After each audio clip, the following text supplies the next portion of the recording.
Hello, friends. Long time no bead. How are you doing? uh, how you doing? I'm a lot better. Just in general, better. All right, so today we're working with a bead soup. Oh my gosh, look at this! Look at this! Look at the bead soup. Ah. I added some larger beads. I added some size 6s and some of my twisted beads. They're dyed riverstone. They are not color fast long term, but they're pretty color fast as is. So it's going to be all these little round beads in here. These guys. I added some size 6s and I added some size 8 hex. Well, they're not hex. They're more like size 8 and size, I don't know. Not like between 8 and 6. They're silky beads. So they're not like the little Delica ones. They're a little bigger than that. And then I added some size 8 gray beads. And I had some white ones, but I used up all the white ones already. But there's my mix. And isn't she beautiful? Oh, jeez. Maggie already? I didn't even get to say hello. Hi, Maggie. How are you doing?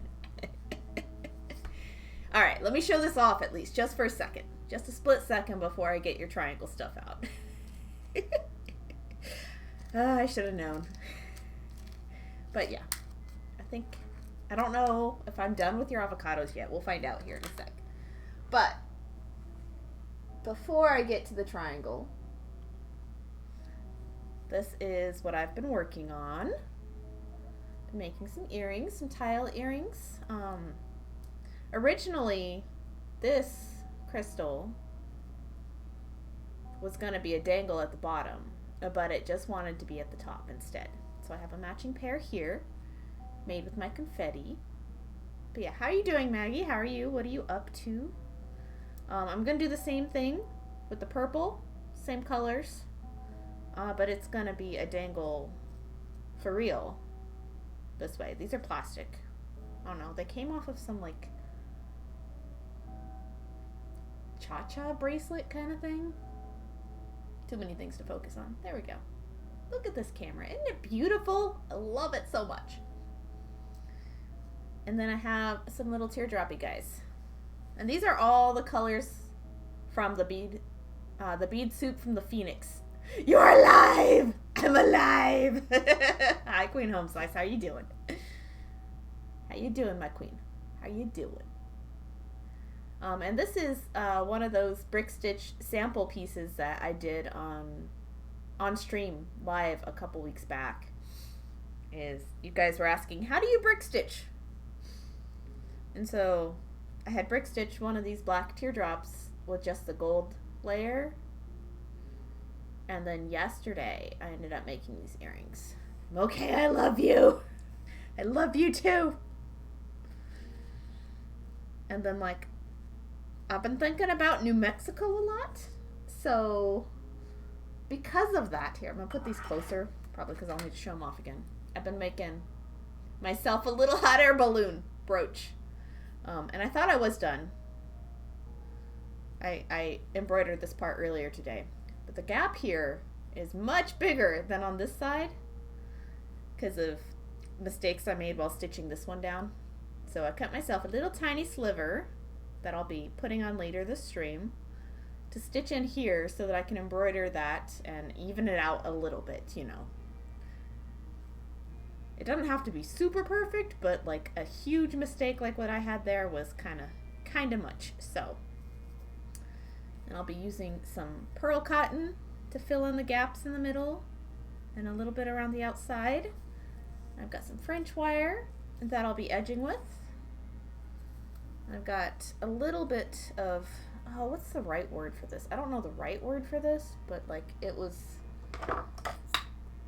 this package was marketed as Christmas tinsel, but it's kind of a bullion. It's a gold work kind of metal coil thing. So I've got some more of that over there because it makes a mess. But I'm getting colors out for Maggie's triangle. Maggie, good. I got my Nintendo switched yesterday and I'm so happy. Ordered? Oh, fancy. Fancy schmancy. Okay, move the bead soup far away. Move this stuff far away. Put these right here.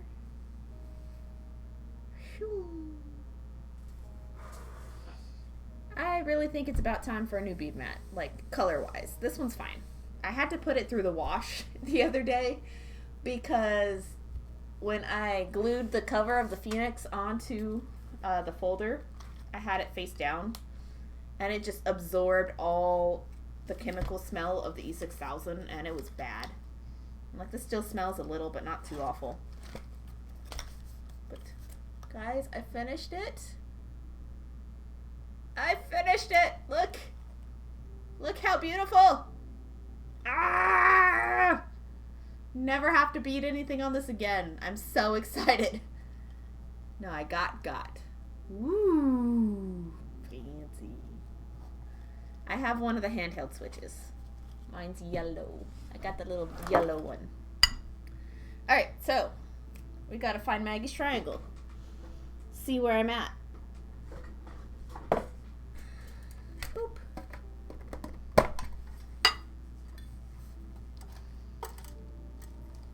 Here we are. We have 4. So I need 2 more before I'm done with this side. I feel like I'm making lots of progress on this cycle. Yay. So incredible. Yes, I'm so glad to be done with that thing. Okay, zooming back in. That's a bit much. About not so much. Okay, here we go. So these are Maggie's as is. Oh, geez. Jess! Jess! Thank you for the resub, my friend. How are you doing? I'm sorry I've been away, guys. How are you doing? The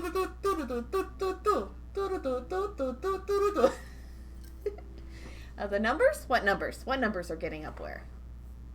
Oh, like if it's the subs, that might not be accurate. I'm actually gonna go see. Oh, no, it is not accurate anymore. Let me change that. How about let's just hide that, because it's not accurate.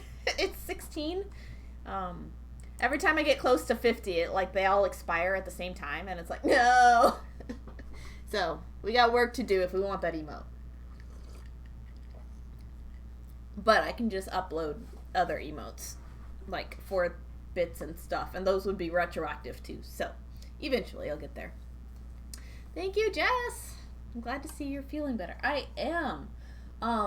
So it's hard to tell,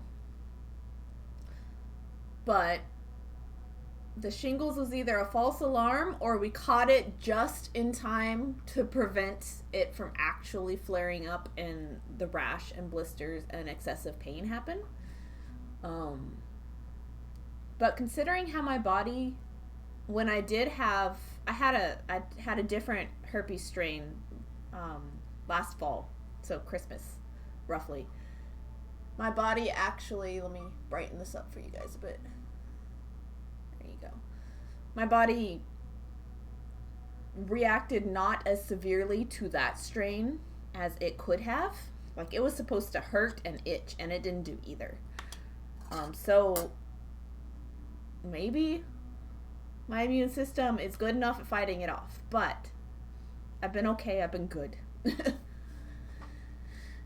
No pain after, like, that day I went to the doctor's office. Like, I had all the pre-rash symptoms, but I didn't have the rash. And so I either didn't have it at all or my body fought it off. And I don't know which, but I'm not complaining either way. So, so glad to be done with the Phoenix. Yes! You should expect the puns. Come on. You know where you're at. Just the number of months I've subscribed, right? Right? And everything is now in the journal, guys. Like, all of my, like, online business stuff, let me zoom out, is in the Phoenix. I'm so happy. And then look at this bead soup that I get to play with now. Look at that. Ah. I need to fill Jess in her triangle. So, like, I've condensed all my Twitch pages together. So it used to have like the little notebook pages and then these pages. But, like, I'm only keeping active subs, and that's, you know, people that have been interacting within, like, the last several months, you know. Ah, look at this.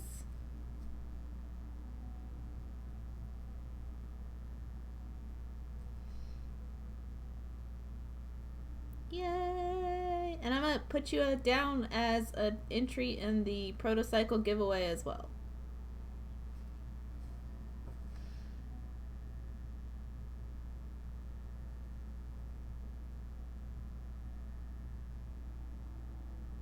Ta-da! Alright. Now I have to do cheetah. See? Queen Hope Slash, I told you you weren't the only one that asked for cheetah. So, I promise. Can you get the shingle shot early? I've heard of it happening. And I haven't read too much into the vaccine itself. Usually you just hear you can't get it under the age of 60. I should definitely be allowed to because I am very susceptible. And it's a 2-dose vaccine, and I think it's only viable for about 5 years. But, like, even if I have to shell out cash for it under the age of 60, I would much rather pay whatever it costs to avoid that than have it recur a lot in my life, you know? Yeah.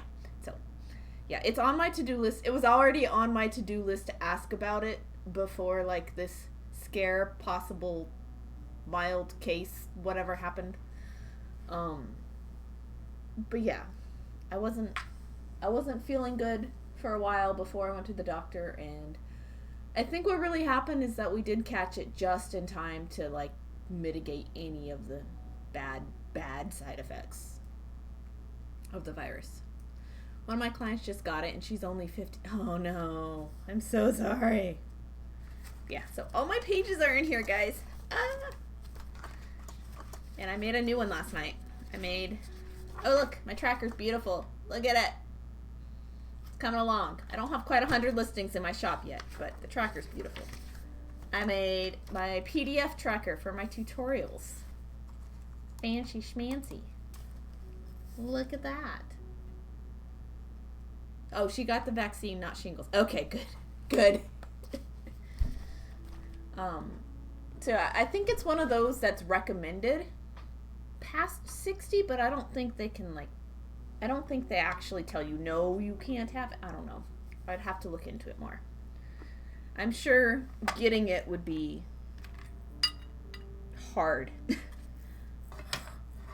I'm so happy to have my dark green back. Look at that.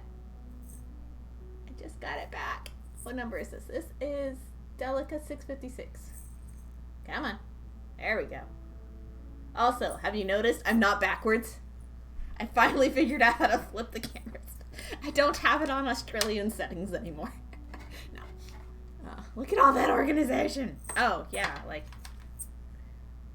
I'll never remember if I don't write it down. And not all of them are. It's on my list to get them all marked.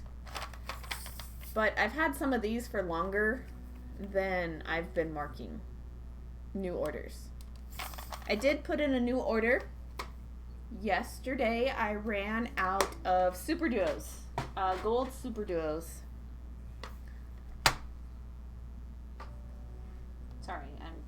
for a certain green. There it is. Yesterday I ran out of gold super duos. I used the last 3 on the monocle I made for Dawn yesterday. For Fred the Frog. It's on my fashion slime right now. I'll get that out in a second. And I immediately reordered them, but it took me a while, and I looked at all the websites, and I needed tulip beads, I needed super duos, and I needed Toho number 762 in size 11, not delicas, just rounds. Do you know how hard it is to find those 3 things on any one website? And do you want to know who had all 3 of those things, go figure, on the same website? And I'm proud to support Jill Wiseman. I actually created an account to shop with Jill Wiseman, which says a lot because I don't like creating extra accounts. So, yeah, it wasn't too different in price either than the other sites. And so I'll get, I think, 28 grams of 762. So this is 352. 762. I swear I had it out. Where is it? Oh, here it is. Is it down there? So this is 762. Oh, come on. Focus. It is a warm white. It's actually the same color in Miyuki and Toho's, but it's my favorite Toho color of white, off-white, and so I figured just keep it consistent because I can get all the size beads in Toho's and not have to do the Miyuki's. And this is a bone white that I'm using for Maggie's because that's what I started for these triangles. Yeah, so I got size 11 tulip needles because I'm on my last one. I broke 2 recently. I don't know how that happened. Mostly they're just old, really. That's really what happened, is they're old. But yeah, I got size 11 needles. I got gold super duos in that really, really gorgeous, I missed a color. It's a really, really gorgeous matte gold. I didn't want to have to buy from Hobby Lobby. I didn't want to have to do that if I could avoid it. Oh, I forgot to look for gold silver lined. Damn. While I was shopping online. Ugh. And then I bought the seed beads, the 11s, in the warm white. And I bought Bondelli coated purple gem duos, and I'm really crossing my fingers that they glow because I haven't had anything purple that glows. Like, from my understanding, it's harder to source the materials to make things glow purple. But we'll see. We'll see. I'm excited. Alright, Jess. Oh, awesome. She's a great resource. Not always the best pricing, but she's not the most expensive either. Yeah, I found them to be quite average, the pricing. Like, the needles themselves were $5.99 across the board, and Jill's website was just the same. Except Shipwreck had them at $11.99 for some reason. I don't know why.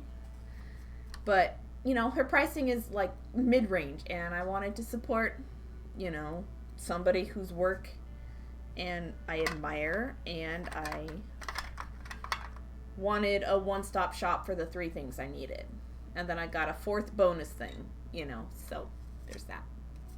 I was going to try mini duos as well, but she was out of mini duos in that color. And I don't get other fancy beads in the same color often, but I like that color a lot, so I want to at some point. Yoo-hoo. Right. I will eventually get something done, guys. But yeah, she's a great resource, and she's a beater. Like, she was a beater first and a supplier later. Like, that matters a heck of a lot as far as what she offers versus what the stores offer. So, there's that. But yeah. I'm like, yeah. So, that should be in the mail, coming my way. She lives in Houston, So it shouldn't be too long a wait. I don't mind regardless, but it shouldn't be too long a wait.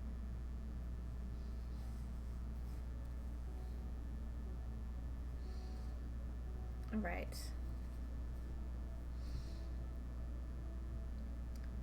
So how is everybody else doing? I am shingles free. I'm still on the acyclovir. Yeah. Did I say that right? Yeah, I did. It was a 10-day prescription. Tomorrow is the last day of the prescription, so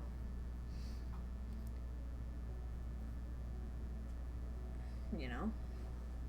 At the very least, I won't have any fever blisters for a little while. Jess, have you seen the new thread by Potomac? I was watching Allie use the dragon thread the other day, yeah. She just said she was experimenting with it. While I was watching, she wasn't talking about what it does. Supposed to be thinner and stronger than Fireline or Wildfire. I may have to try it, although I still have spools of Dura thread, which is supposed to be awesome, and found it to be awful. I pretty much just like sticking with the nylon threads. Like the soft drape of the nylon threads are kind of my thing. I need to find my pattern.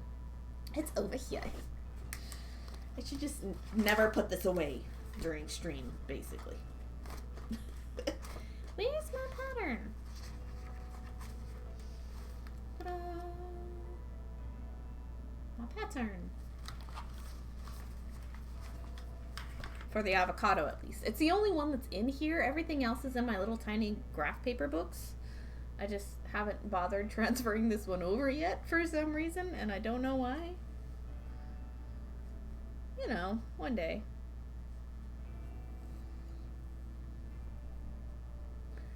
But, yeah. I saw that she was working with a new thread. And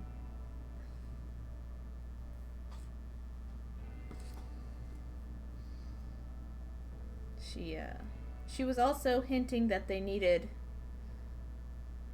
pattern writers and like YouTube transcribers for auto caption, because auto captions are terrible. And so I'm like, I can do this. So I'm my next round of applications to places, because looking for jobs that are hiring hasn't been working for me, so I am cold calling, emailing. Bead stores is my next round of attempts at employment, and so like she mentioned that, and that they're taking resumes via email. So I'm gonna send my resume for pattern writing, for the transcription job, for like they need a graphic designer too, so like I can be a graphic designer for beadwork and probably only beadwork. Oh shoot, I need the neon color green. Oh, whoa, sorry. No, it's okay.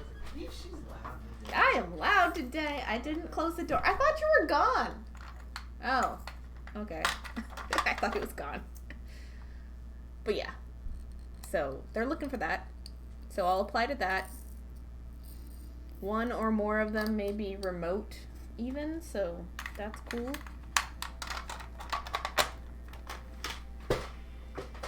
But I've also been looking into New Mexico again, which is my home state.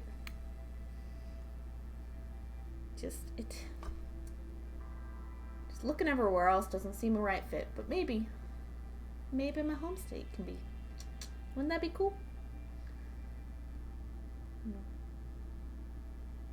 My hands are moving a lot, so it's going in and out of focus a lot. I'm so sorry, guys. There you go. Once I get this started, maybe it'll be less wobbly focus. My bad. But I don't have to like worry about moving the camera up and down or going into the camera settings to change focus. And this is gonna be my first like proper stream with the new webcam, meaning a DSLR, my camera, my Canon. I love it so much. It makes me so happy.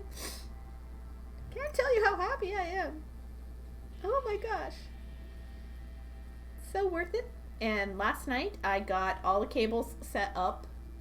So the cables that came in the mail, this one is longer. So just barely, not by much. The micro USB to USB. Thought it was gonna come with the micro HDMI, but it didn't. I bought the official kit. Mostly because I wanted the proper adapter and didn't want to trust a third party for something like this, you know? As much as I need this to work, I didn't want to trust a third party. So, I didn't. So, paid premium. But that's okay. That's okay. That's okay. Nice. Yes. Whoop. Come on. Be nice. Beautiful.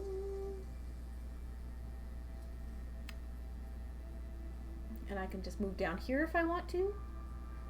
And I can just bead where it's comfortable to bead instead of where the focus is. Like, do you know how cool that is, guys? That's super, super awesome. Yeah. I don't know. So, my next round of applications to places will be to bead stores, specifically. And maybe some of the bigger bead suppliers like Potomac. The pronunciation always throws me because there's a couple different ways you can say it. And so, yeah. I did a casual Google search this morning for bead stores in New Mexico, and there are 22. Most of them are in Albuquerque. 3 of them seem to be gemstone specific stores, which I have less experience in, but would still find very interesting to work at. It's kind of like the one in Colorado that didn't want me. They were mostly gemstone specific, but like gemstone bead specific. So the ones in New Mexico seem to be either gemstones or gemstone bead specific or seed bead specialty. So there's a wide variety there. And it's just like Southwest jewelry is just a thing anyway, and like maybe it's just where I fit in. I don't know. Come on, be nice. Stop it. I gotta hide the big pile of beads sometimes. Our crystals and Eureka are in New Jersey. Oh, really? Like that's the first like East Coast companies I didn't know where they were located, honestly. But yeah, I shop from Aura Crystals a lot. And they didn't have Tohos on the right size, which is odd. Or maybe they did. But they didn't have quite the right color of like gold super duos I was looking for. Which is odd because it's like metallics you would think would just be there, would just happen, but not always, I suppose.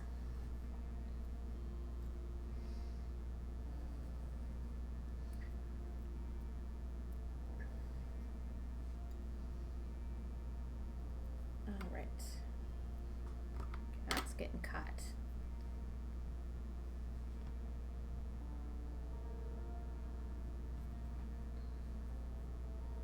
Maybe ours in New Hampshire, not sure. But Eureka is definitely New Jersey. Okay, cool. Good to know.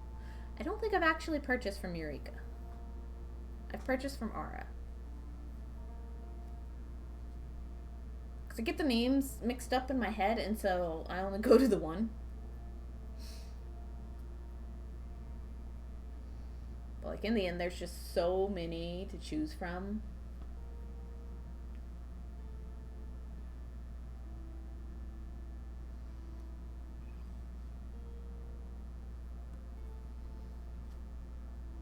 And typically I stop searching and going to different sites when I find what I need at a certain at one of them, and they have like the majority of the things on my shopping list. That's who I usually end up buying from.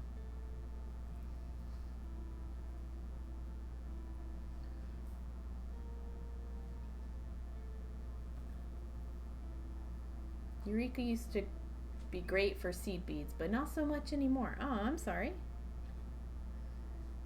Seed beads are my main interest, man.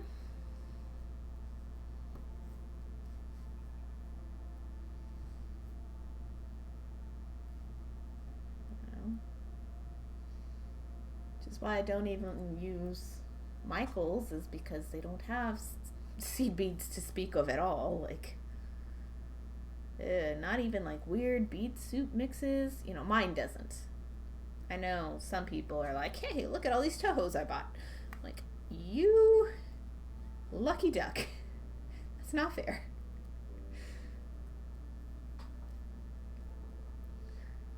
But yeah, so that's kind of where I'm at as far as contemplating things and thinking about things goes. Because it has been, I think yesterday was a month since my last job interview. And I was waiting to hear back from them for a couple weeks, and then started looking for new things and applying, you know, and sending emails out.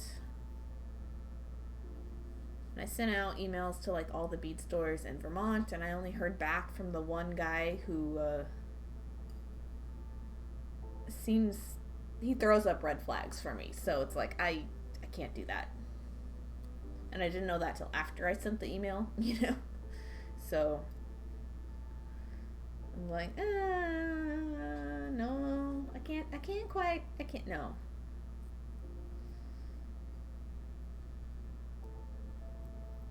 Been enough weirdos in my life. I don't need another one. I don't need to work for one. So, and that's all I heard back from Vermont. Wait, no, there was one. There was a lady in Brattleboro. What was that one's called? Beadniks, I think.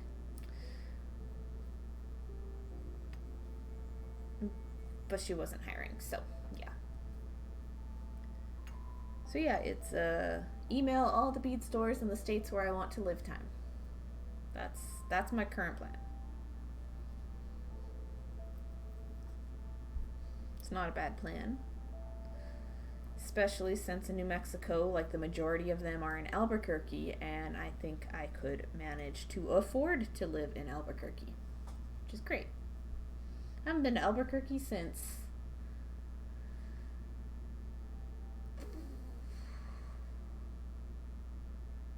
11 or 12. Like, we moved when I was 12, but I don't remember the last time we were in Albuquerque. We went because my little sister, her eye doctors were there. When she was very, very little, her eye was scratched by a cat, and she had a cornea transplant, and so she had a lot of vision problems. She still does. Like, she's blind in her right eye. But for years, you know, my mom would take her to doctors to get her looked at to make sure, you know, no other lasting damage was happening, you know, to see if vision was improving, and it never did. Her brain was just too traumatized. But all her vision, like, specialists were in Albuquerque. And since we were in Albuquerque for that, my mom set up optometry appointments at the same time as the visits to Albuquerque. So we'd be in the doctor's office, and then we'd be at the optometrist for the rest of us. Just condense everything into a day-long trip. And so, yeah, I would have been one of the last times I was in Albuquerque was to see an eye doctor. Because I've had glasses since I was 10. I was in 4th grade and I could not see the chalkboard. Ta-da! There you go, Maggie. Look at a little avocado. Nom nom nom nom nom nom nom nom.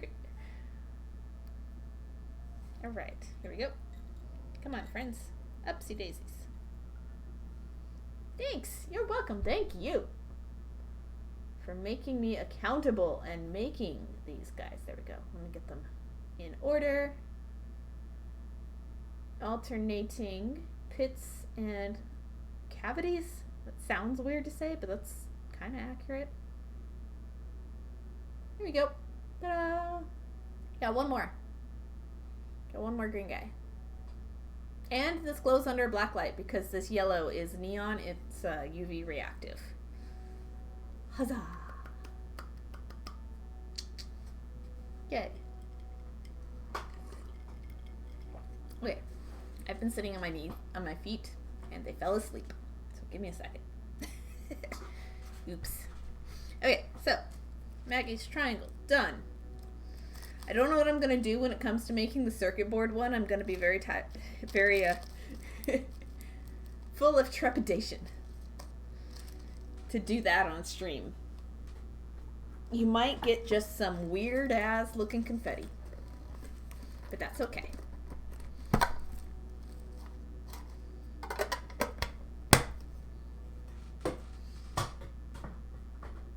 Come on, get. Aha, okay. So let me clean this up. It's Saturday, isn't it? Like, the days are blending together for me now. Oh, and I didn't even look at the numbers yesterday. But ICSO said they went down, that they're sub 1,000 in our town, which is better. Because it was up over 2,000 COVID cases because of the bike ride that happened in August. So, if the numbers go down again next week and stay under 1,000, then I'll probably sign up for the farmer's market like the week after that, which is a good thing for me. Is I think I need out of the house more, and that will help.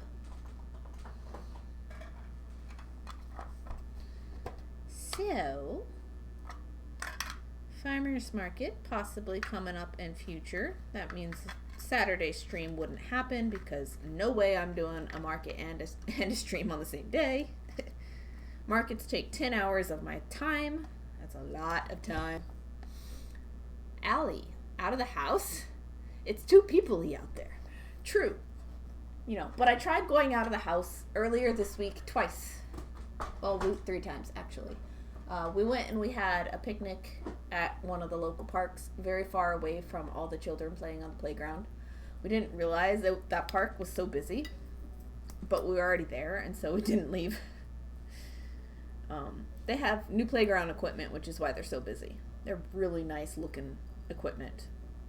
The old stuff is still there too, which is kind of weird. It's like they didn't bother to take down the old equipment, but they put in all this new stuff, and it's like rust, shiny chrome. Rust, shiny chrome. Also, hi Allie. How you doing?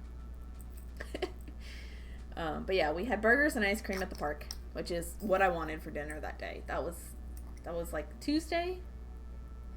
Yeah, it was a day where I realized I was feeling cooped up and like starting to doom spiral, and hadn't left the house in weeks at that point. So we needed out. And so we went out.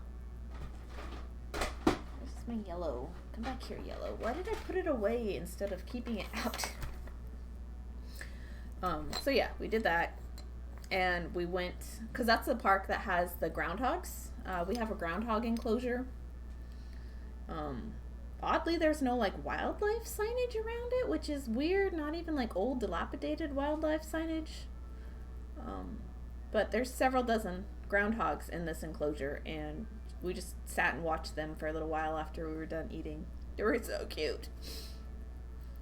I always forget that groundhogs, like, every time they exit their tunnels, they like squeak, go ee, and they greet the sky, and it's so cute. I'd forgotten. I grew up around groundhogs out in the desert in New Mexico.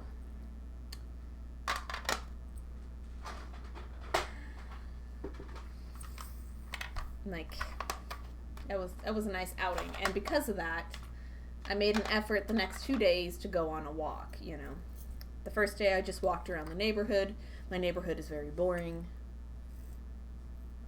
And I was just looking at all, oops, I got a white one. I was looking to see if anybody had like upped their gardening game, and nobody had.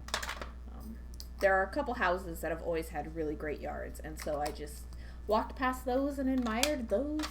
I tried to make it all the way down to the street, but you know, that lady who doesn't put her dog on a leash still doesn't have him on a leash, and so he like chased me to the other side of the road. I couldn't make it all the way down the street, but it was a nice walk. And then the day after that, Thursday, I guess? Yeah. I went out to the lake and I set a timer for half an hour and I walked 30 minutes one direction. And when the timer went off, I came back. But I was either walking too fast or too much or doing too much activity too fast, and now I have shin splints. I can still feel them a little bit if I dorsiflex my feet.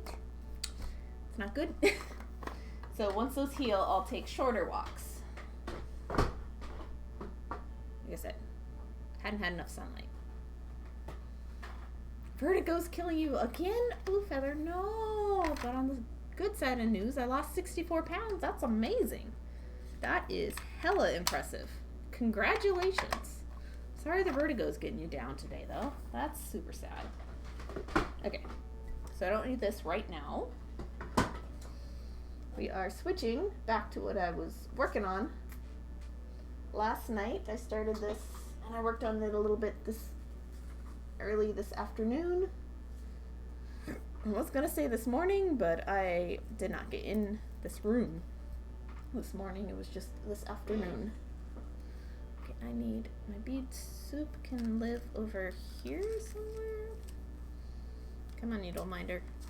Let's scooch. Scoochy scooch. Where are you at? Where are you at? There you are. Okay. There you go.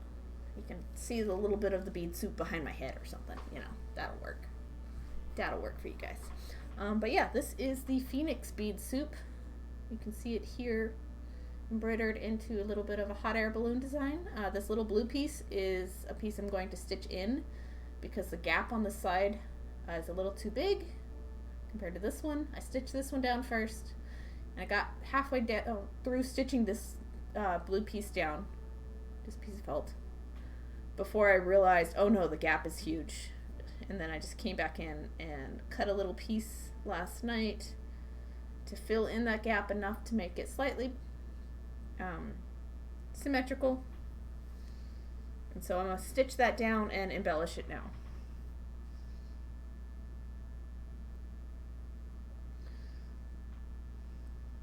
Yeah, that's this piece. It's exciting.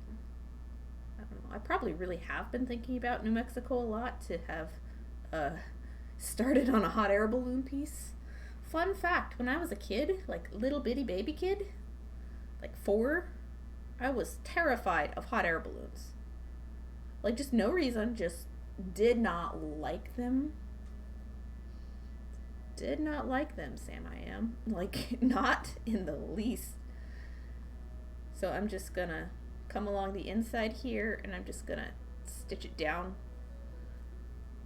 This is, that was like from a scarf or something. It's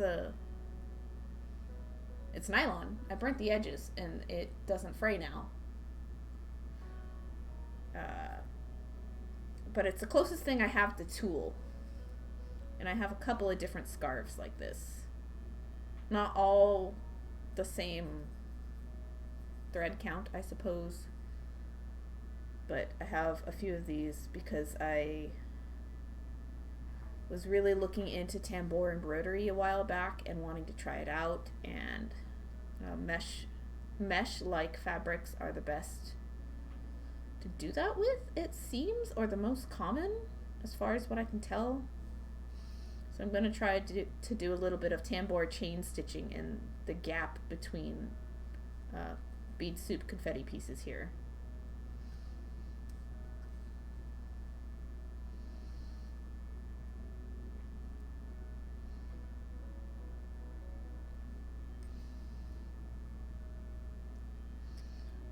So yeah. And if I can manage to chain stitch this, I'll have to like clamp it down to my desk. And I have some little hand clamps, but they're not thick enough to go around my desk, the lip of my desk. And so I got out the pin for my bench pin. So I got out the clamp for my bench pin to see if that'll hold it in place when I get to that portion. I did test it out earlier. It will hold it. It's just going to be getting a good camera angle is going to be the tricky bit. So for right now, we're just stitching this down. I was watching some gold work embroidery videos on YouTube the other day, and I don't know, the lady was stitching down felt for like some padded pieces, and then she embroidered all along the top of the little piece of felt these little gold chips, gold bullion chips. I don't know the correct word for it in gold work, but it comes in long coils like this. And I've purchased this before, and then I found a bunch of it at Goodwill, and it was marketed as like Christmas tinsel. But if you stretch it apart, it does this. It does this nonsense. It's like curly wire, which could be interesting to tack down as well. I don't know. So I'm just trying out some few things, having fun, experimenting mostly.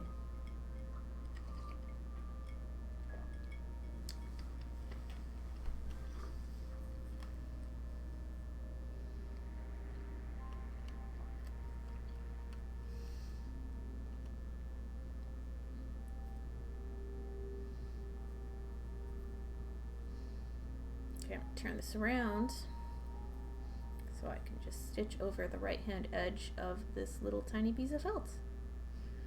And it's like an itty bitty baby sliver, but it makes enough of a difference that it's not gonna bother me anymore. That, and I can show you how I embroidered the rest of this. I did it one bead at a time. Because when you embroider in straight lines with delicas, it looks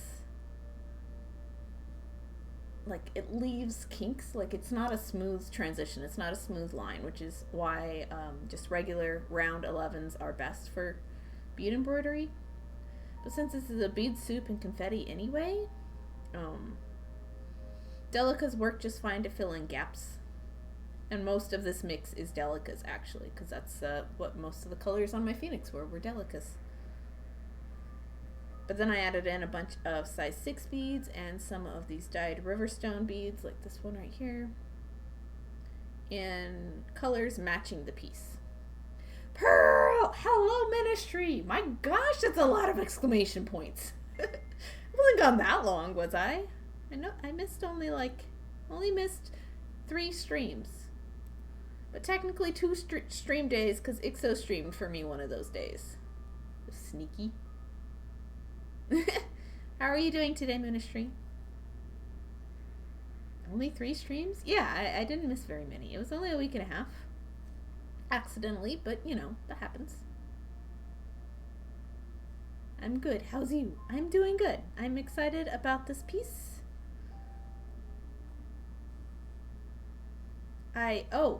I made a cool piece yesterday that made me laugh and kind of broke me out of my funk. Because I thought I was like super exhausted because we thought I was coming down with shingles. Is that even a phrase? But my body either fought it off or it was a false alarm. But like the exhaustion stayed, and Ixo correctly pointed out that it was a, oh no, I see what's happening here. I've been through this a lot. And it's just the first stages of like feeling down on yourself, depression spiral, you know, which I'm usually better at catching, but we are actively working away from that. It me or there, buzz. Is there a buzz? I can turn my music down. It might just be you. Ask anybody else?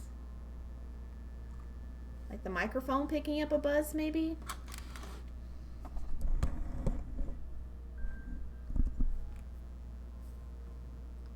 Because I don't have a solid state hard drive on my computer, but I do hear, or is it? I'm trying to remember. It's the fan and my computer's going. But like, I don't know, man. If I knocked cords off or something. I don't hear anything. Anybody else? We'll keep working on this for now.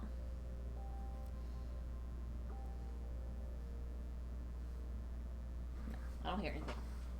In the meantime, actually, I'm gonna grab this guy. So Fashion Slime is super dapper, guys. Might be a fan then, don't matter. Look at Fashion Slime. Look at super dapper. No. Oh, come on. Not happening. Look at dressed up. I made the monocle yesterday. Look at this. Get it? And it hooks into one of the stitches. And it's attached. I just have a couple pieces of wire. This is a gift for Graceful Dawn. It's her birthday present, which is very, very late. One I committed myself to and promised a while back. So, little tiny monocle. I made it yesterday. Isn't he sweet? Did such a good little job. But yeah, this is for Fred the Frog. But Rocket is the only amigurumi I have. So he gets to wear it until I package it up and mail it off. And it made me laugh, and it was silly. I took him out for a photo shoot yesterday. And I really, really love him. Come on, let's go back.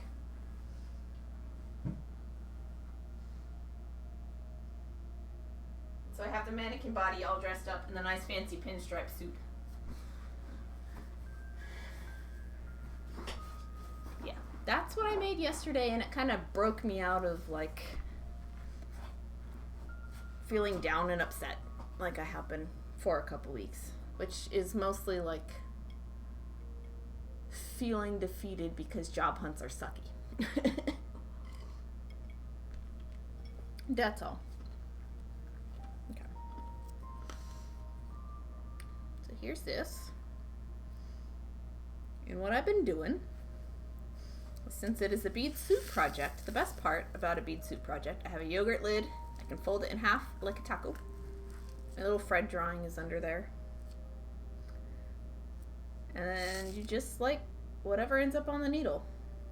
I'm doing one bead at a time though, so like whichever first bead ends up on the needle, you just put on there, you stitch it in. I'm trying not to catch the rest of this pink fabric. Thank you for the lurk, Stella. Enjoy your lurk. And then I come up very close to one of the other beads in any direction. It doesn't matter. I'm going all sorts of directions in this. And I have these little cut up pieces of the wire coil. Come on. Here they are. One fell in here, so I'll use that one. And then I approximate the distance it'll take to fill up space, and I go back down. And I've done lots and lots of bead embroidery in my life, and this is interesting, like doing it on a hoop. I've never done it on a hoop before, and I've never done it on pre-cut out little pieces of padding, and it's different. It's interesting. I don't know. It's weird. I kind of like it. It keeps its shape, and it doesn't stretch out of shape as you work with it. Like when you're just beading straight onto a piece of felt, all your stitches on the back can make the piece crumple inwards. But if you have it on a hoop on something else like this, like it doesn't shrink because of the tension, because it's already, the tension is like held in place by the hoop. It's cool. I don't know, man. I like it. You know, so grabbing little bits and pieces. And then like I'm gonna come up here next to this orange bead. gonna put on a little piece of gold stuff, gold wire, go down roughly where I think it'll end, and this stuff will kind of shrink to size too. Like, it shrinks in a little bit, so if you get if you estimate wrong, then that's fine. Yeah, nope. And I'm gonna get one of my somewhat shorter beads and then go right here. And you just kind of see if it fits in, and it does okay so far. That's actually a bit too big, so I'm gonna take that one out. Wasn't quite the one I wanted anyway. Hello, Raven. Thank you for the lurk. My thread is getting short though. I want to get on to the next part of this piece. So I'm going to get this size 8 bead instead and put it in that gap. And that should be just about perfect. That's better, yeah. Then come up next to a bead and pick up a seed bead. And go in. Very close by. So this technique is really cool looking in the end, but it does take a lot of time. Like, it takes more time than most other embroidery stitching methods I've used, which you pick up several beads and you put them in a nice neat row, and then you either stitch down and backstitch, or you couch down if you're using 2 needles.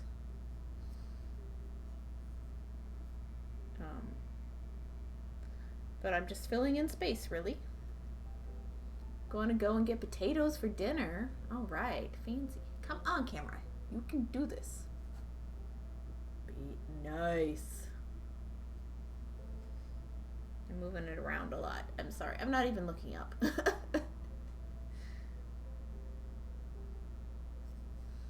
The lighting is weird today compared to other days I've tried this.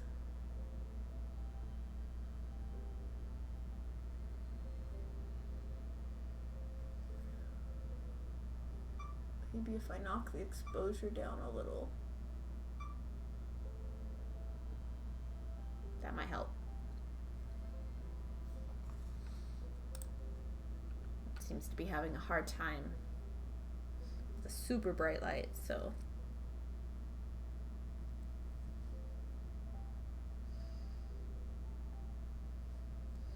See here, there's a space for like a big bead, so I can do whichever one I want. And I kind of want to do the dark blue one.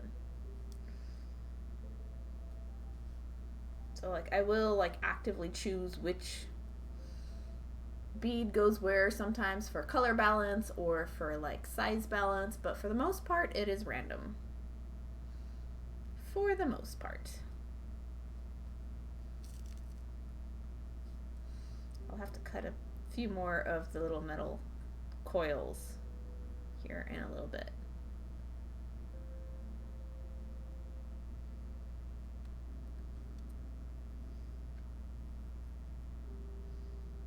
Also, the short thread is kind of annoying me. Time to change it. I want sometimes a specific shape to go in a specific kind of space to fill it in perfect. Sometimes it doesn't matter as much. It just depends. Alright, so yeah, I am putting on a new thread now because that's a little shorter than I'd like. But there you are. And I already have a good portion of this covered. It can take a long time, but it can seem fast. You know, time is arbitrary when you're crafting. Don't we know this already? Look at that. Fancy schmancy, and it doesn't look like I had to fill in a new space at all. It's the beauty of confetti beadwork. Bead soups are amazing, guys. I really, really love bead soups. Oh, before I add a thread, so we have that guy. I can show you the other pieces I made. I made this set of earrings last night. I got done making one and I'm like, you know, I don't want to make a necklace. Let's just go for earrings. And I don't do teardrop earrings often. But we have some patchwork freeform peyote stitch done on the backs of some teardrop findings. And I found these really pretty, my really pretty pink cat's eye beads. It's the first time I've used cat's eyes in a minute. I keep hiding them from myself. So like I never think to go looking at my cat's eye beads to see if they match projects, but it did this time and it was nice. So we have a little patchwork set there. This will be a whole line of jewelry. I'll probably have it ready, fingers crossed. Using up this whole bead soup is the goal. I want to have everything in this collection ready by a crafty day in. I hope now that I've actually started the collection. And this was the first piece I made because I've always wanted to bead these orange tiles. They're like a peachy orange. They have big ass earrings. Look at that. Just damn how huge. I couldn't wear them, they'd be too heavy for me, but they were fun to make. Look at, okay, that's still a little too dark for me. I'm gonna go up just a smidge. There you go. Look at how pretty. These sometime recently. And I'm gonna do the same thing, but here's a finished one for example. The same soup over the purple also looks really nice. I did test it when I was making this. But instead of an accent up here, I'm gonna have a dangle down here, which is the original design for these pieces.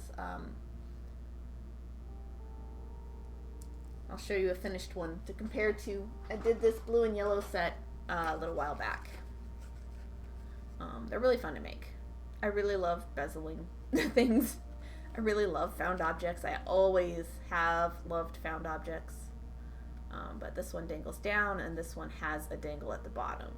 It is the difference here. So, it was just fun. I'm having a good time. Trying to. Okay.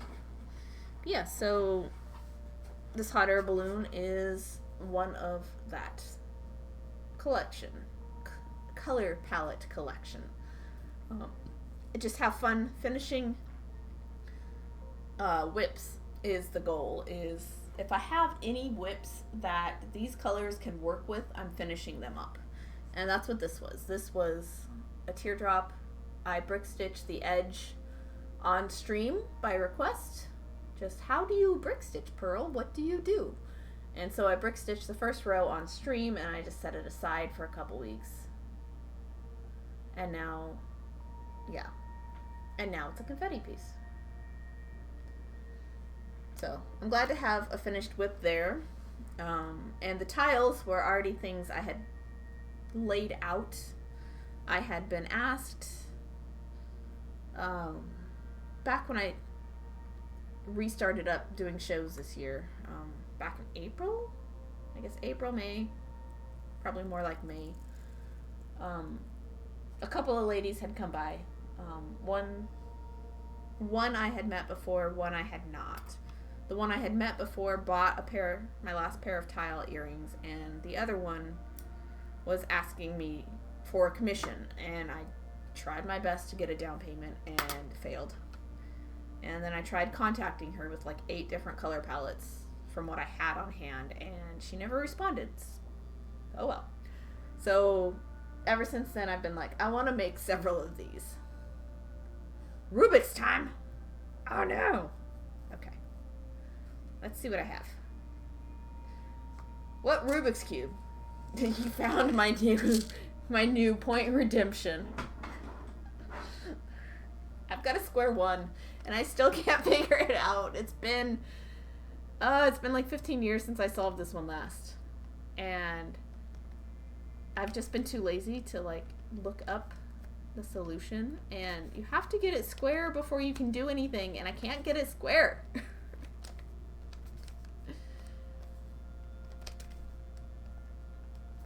I'm like, I've tried every combination. Ah! I did see it when I first came in today. Nah. You have your priorities straight. You need that triangle first, though. So, yeah, this is a square one. My oldest brother gave it to me. It's actually the only cool thing he's ever given me. He found it somewhere. I really, really, really love puzzles. For those of you who don't know, I really love puzzles. I love jigsaw puzzles, which is what I was doing before I found beadwork. And I love the wooden and metal brain teasers. I don't have as many of those. But I have quite a collection of Rubik's Cubes that... I had an hour and a half long bus ride as a kid. And so if I didn't have homework or I didn't feel like reading whatever book I had on hand, I'd always have a Rubik's Cube with me. Various different types. This is a square one. And it makes all these weird little shapes. But it's the same size as a 3x3. And I don't remember how to get it square. I have solved this, but it's been 15, maybe 16 years. I've had it a long time. Obviously, like, all the pieces are worn off. Like, the color is rubbing off because of where you have to hold it in certain places. But the goal is to get it to a square shape first. And then once you get it to a square shape, you can start solving the corners and the side pieces. So the top and bottom have the same number of pieces as a regular cube, and the middle has only 2 pieces. And it's like at a diagonal angle.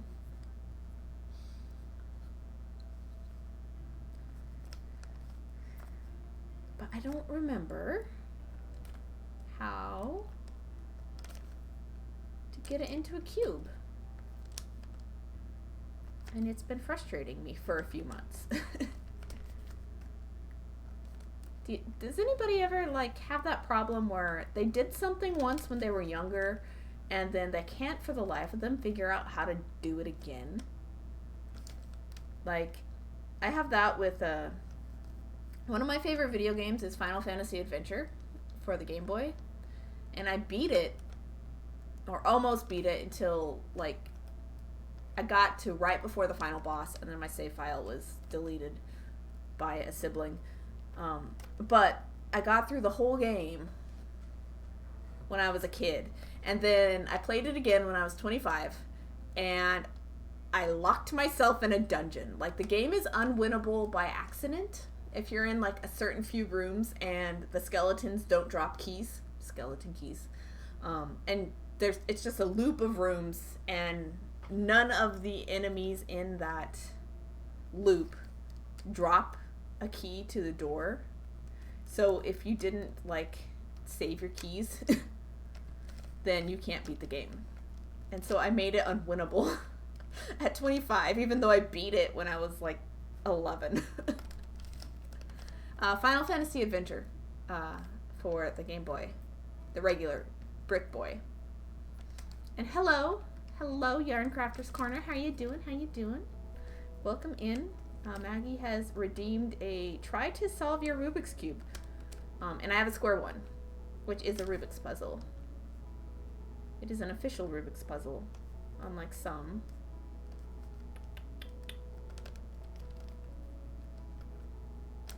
It's been a long time since I have messed with this that I don't know how to do it.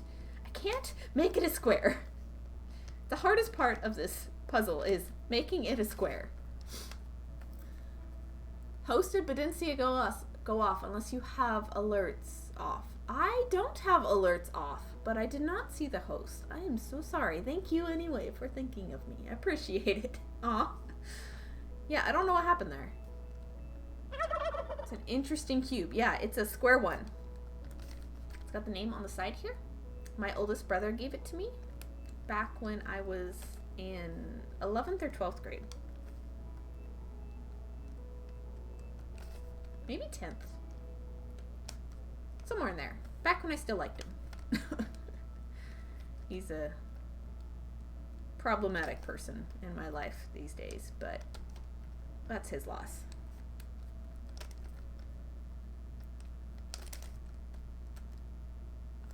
I have 2 brothers and 3 sisters for those of you who don't know. So family of 6 kids. Ah! Come on.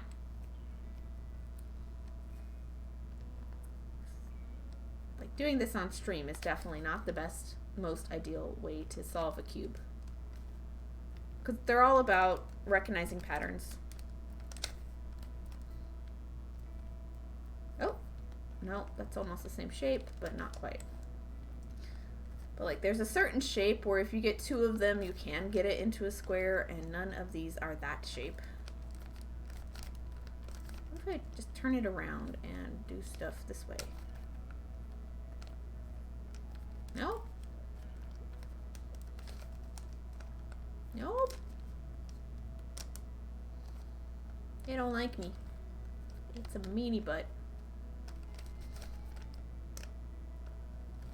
But I will get out my regular 3x3 to show you that I can actually work a cube. This is my collection up here. And this is my Ixo. Why you fall on the ground? Don't break your spine. Poor guy.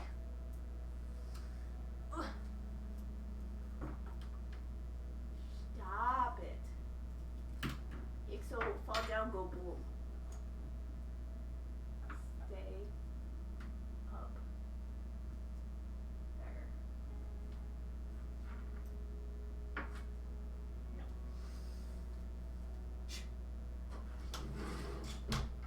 Ixo, fall down, go boom.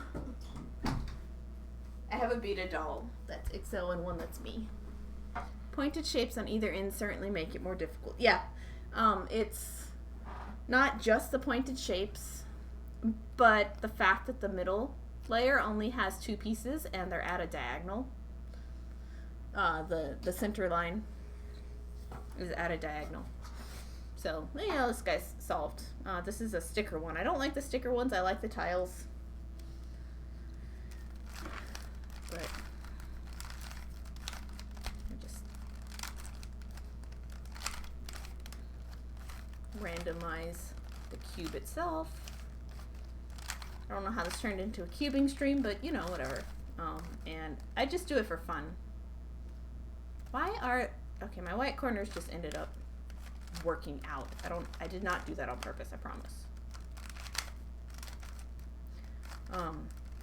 But yeah, I just do this for fun. Like, I taught myself, because I had an 1.5 hour long bus ride, like I said. And I don't know who bought me my first cube. It's probably a Christmas present, honestly. Not birthday, probably Christmas. But, yeah, so I taught myself how to work a cube. Do we have any?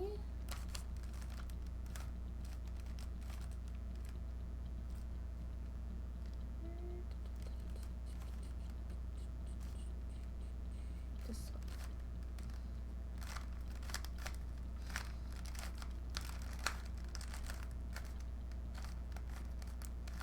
And I solve it different than everybody else does. Because I never followed booklets when I was a kid. Or at least I solve the bottom layer different than everybody else does. There's a side piece in there. Red and blue goes in here. Nope, stay.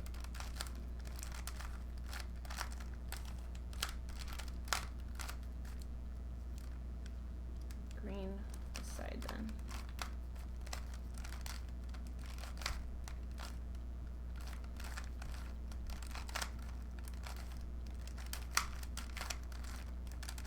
Yeah, this one doesn't move very nice.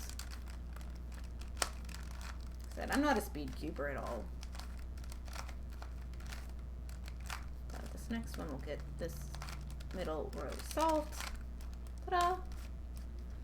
Then red and green And blue.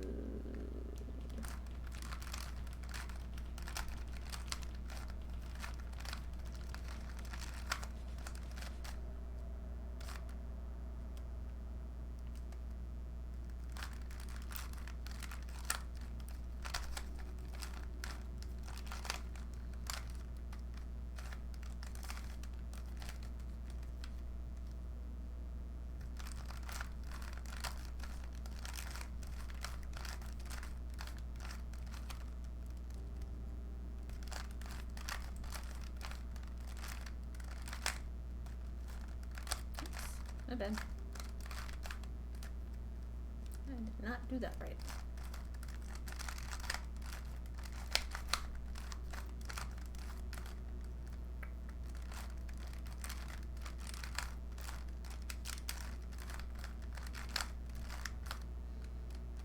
Because I just recently solved like my barrel, which is set up like a 3x3, but like the centers are different and it matters the way they're rotated, which is super weird and cool.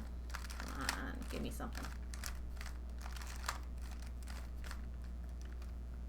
There we go. That'll work better. That's the way to go. There we go. Okay, now we just have the bottom pieces to go, and they're all pointing upwards. How dare they?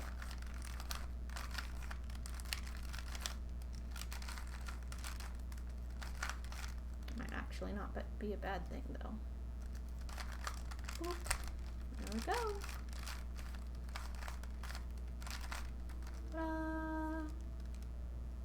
A solid cubity cube, a 3x3.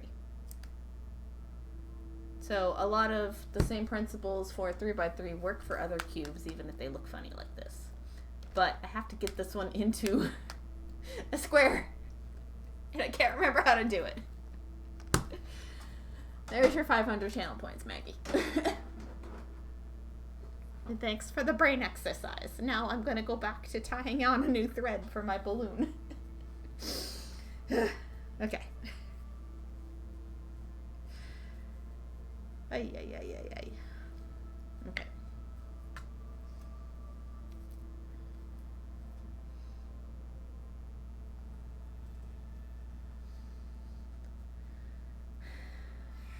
Oh, come on. There we go. Alright, so I'm just gonna hold these in place on the back here. Come back to the front. Wherever it is I was gonna put something down next. Get my bead soup back on the table, back on the bead mat. The next bead down. And when I've added on a new thread, I like to make sure that wherever it is my needle is coming up, at least maybe not the first stitch, but like successive stitches will catch the tail threads of said these guys. Anytime I'm doing bead embroidery, that is. If I'm not doing bead embroidery, I kind of deal with them either right then or wait till later, depending on how I'm feeling. Tail threads are just kind of part of the craft. Come on. There we go. Okay, so I'm gonna cut off a few more of the coil, and it's such thin wire that you can just use scissors.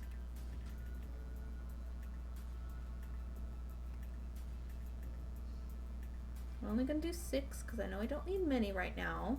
If I need more, I'll cut more, because I'm at the end of needing them, basically. This one's squished. Look, it's flat. It's squished. I'm just gonna carefully go along the coils until I know I'm in there. And I know I'm in there. And you just treat it like a bead.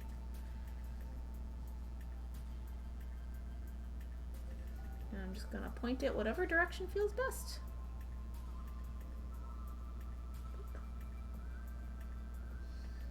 This is where you get your tail threads back here. And you lay them down flat. And check to see that it's going to capture, it's going to go over the tail threads. Just like so. And you'll just be securing them in place as you go. It takes a while, and you know, it's just a nice way to know that it's secure. So you see I've done it over here and like over here where I've added a new thread. I don't know, it's just nice to do, that's all. I'll put these where I can see them over here. I'll just grab them as needed. So I'm gonna set my needle here where I know it's gonna capture that. Grab a bead, stick it in wherever. Come on, upsy daisy. Oh, it fell in the crack between the two pieces of felt. Oh well, whatever. Make sure this captures. Yep.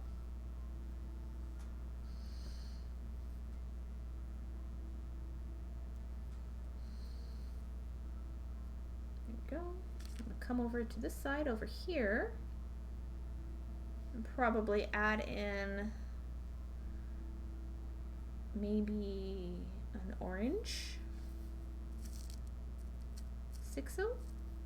Maybe purple. Which would be better? I think the orange. Add it right there. That should snug in okay. It should fit okay. If it doesn't, then I take it out, but it did.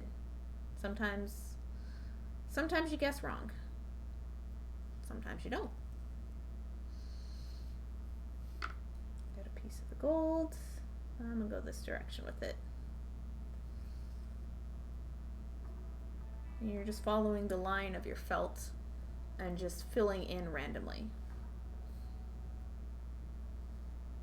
And remembering every now and then to come back and try to capture your tail threads on the back of your piece. And come up in a spot that you'd like for your next bead. Further down. Oh, not that far. Okay, there we go. Ah! Got a knot. Tug it out gently. There we go. Okay, this is taking up too much space in my camera. I am out of frame. Sorry, guys. Still getting used to my new setup, but I'm very happy with it. Very, very happy. Happy!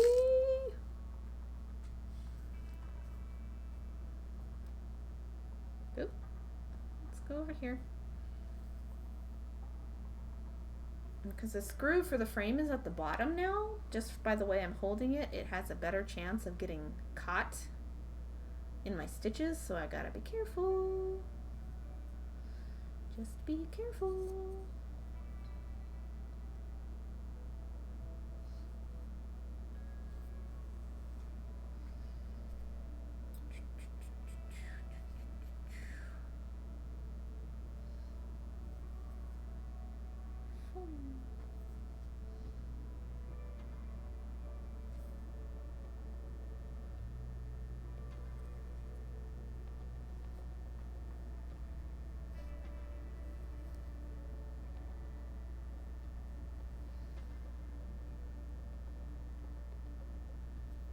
Go.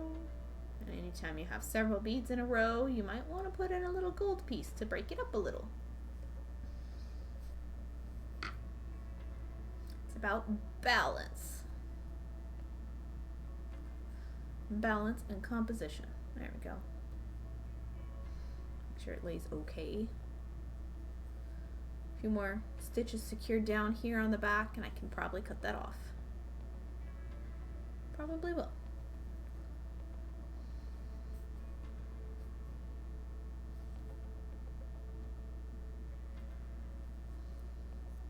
Yep, that one hid in the crack there. Whoops.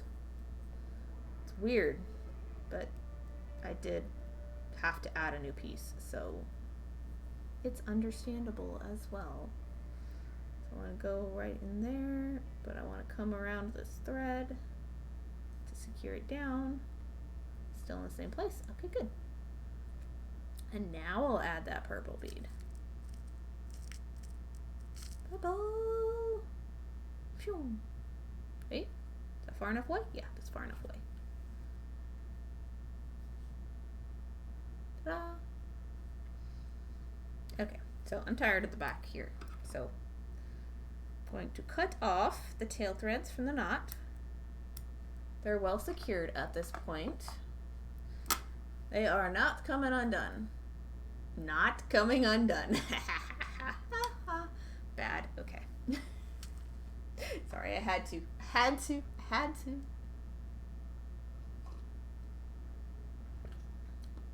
It's just flavored water, basically. Mio's. But in the best drinking glass ever. It's the same glass I use for alcohol when we do have it, which is not often. It's my cold beverage glass. It's my favorite thing. One of my favorite things.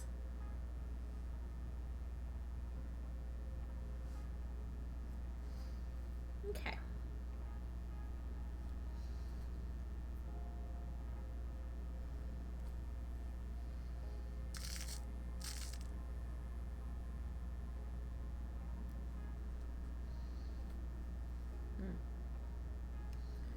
So next, I don't know, just finish this up, basically.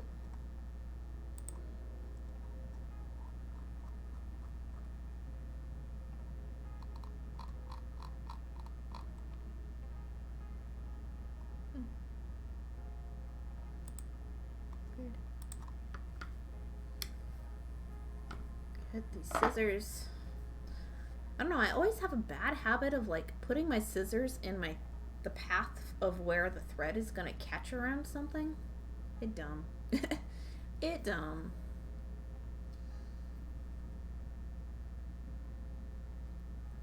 Rah, OMG, first time saw you do an embroidery streaming, Pearl. Really? I know I've done embroidery streaming on stream before, but thank you. Hello, Ra, how are you doing? And it's not straight lines. It's just random, one bead at a time. And I'm using some cut pieces of coil wire. These are tiny. There we are. Ta-da! It's this stuff cut up into pieces, if you're at all familiar with it. It's the faceted cut stuff cut up into tiny beads as my little metallic accent down here. It's never seen it, it's what I'm saying, but that changes today. Changes today. Yeah, totally.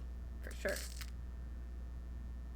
I just had purple, but okay. Let's go. Ow. Let's go purple. I poked myself. What happens when you can't see your fingers? Alright, so I'm just filling in the rest of this little tiny blue sliver of felt that's left with beads. And then I will move on to some tambour chain stitches. Hopefully. Hopefully I can get a good camera angle for that. That's the iffy part.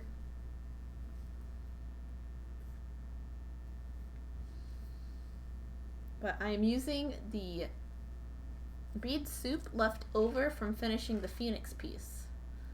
I've added some size 6 beads and some 4mm beads to the mix. Oh, camera, come on, you can do it. I know you can.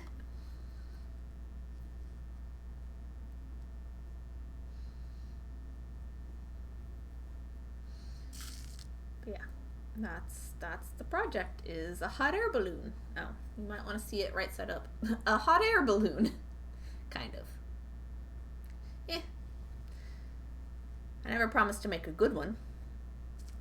This is an experimental piece for me, so a lot of times if I'm experimenting just to learn a technique, it doesn't always end up being, you know, gorgeous. But I don't care. It ends up being a piece Can relate now. I'm gonna give you a mask design. I want that done by the end of the... No. No way. You cannot make me make a mask.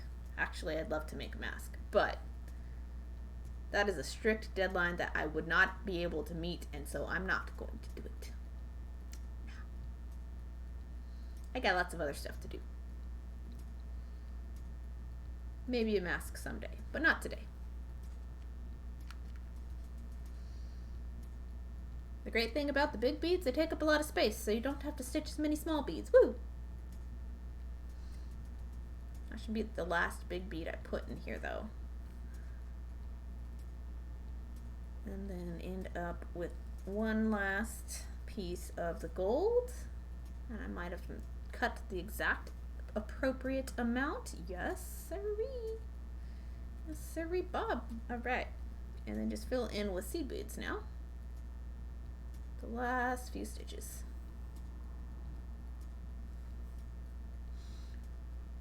You can do Pearl. I'ma hold your hands. Aww.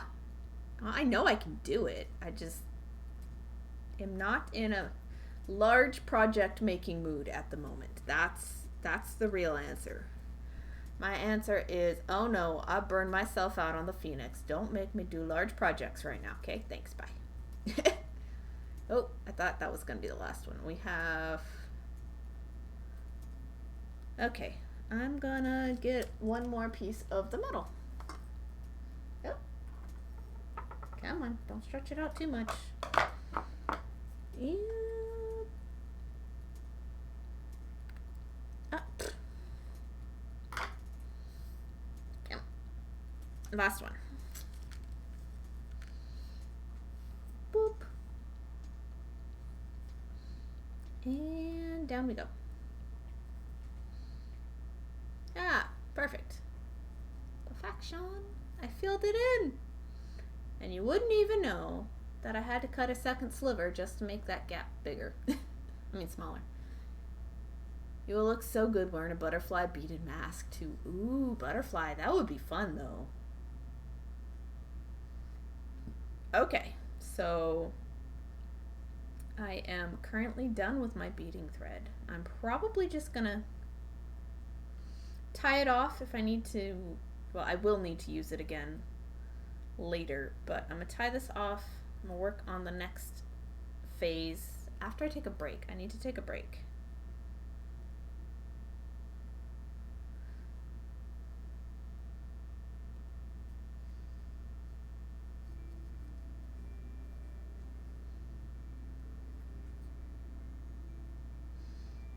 It's kind of cool having that felt there though, because you can just like tie some of your, just pass your needle through it. That's great.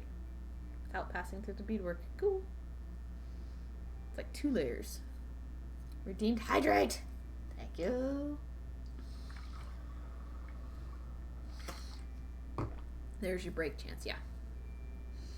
I'll be going on a proper one here once I cut my thread. No! Come back. Stop snagging on stuff.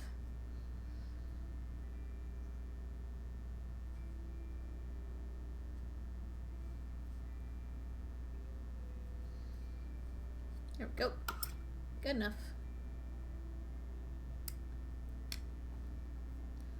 Drink some kombucha. If I had kombucha, I would. I don't have any. Right, so there is where I'm at on the hot air balloon at the moment. When I come back, I will be using my tambour hook and some variegated pink pearl cotton to chain stitch in the gaps here and around the edge for a couple of rows. I'm not good at chain stitching. I'm not good at using my tambour hook, but that's the whole point of this project, is to get better. So we'll do that and figure out the shenanigans for that when I come back. But first, I think I'm just gonna put my bead soup away because I'm done, I think, I hope, with beads for this project. The rest is gonna be thread and then like French wire. So I'll see you in a little bit. Be right back. ad break, all that jazz. See you in a little.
Sorry. Hi. I'm back.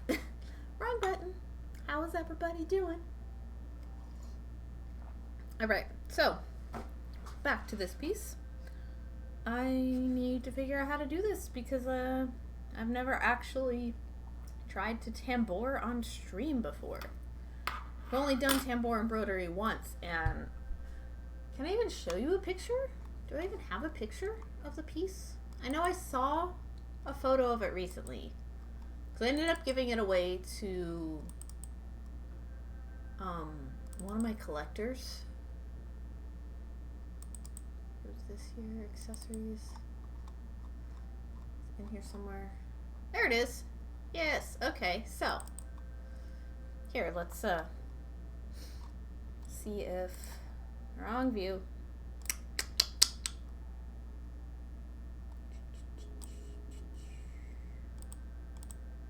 There we go. Okay, so I made this 2018, 2019. Still here. You gave it away? Yeah, I do that sometimes. I actually give stuff away sometimes. Like the monocle I'm giving away. I gave this to one of my best collectors here in town. She really liked it. I'd never had it on display before, and so this is a piece of organza scarf, chain stitched heart. And then I had a couple of rows of beads, and then a full skein of DMC floss. I used upholstery thread for the green. These beads were just from a mix. And then this was DMC. And then I edged it all weird with like sequins and crap. It's so bizarre looking. But yeah, this is my first attempt at tambour embroidery. It lived on my old journal, the strap for it, until the strap broke off. And then when that happened, I turned it into a brooch. Oh, that's a unicorn. Okay, so that was everything there. But yeah, I had attempted once before to do this, and now I have beads on here already, and I'm going to try to fill gaps with the chain stitches with this pearl cotton that I have randomly. I got given it, so yeah. I am going to clear off my beading mat since that's not going to be useful right now. Just kind of move this over here. I'm gonna secure this to my desk, kind of off camera, so you won't be able to see it at the moment, but I will move the camera angle once I get this clamped down the way I want.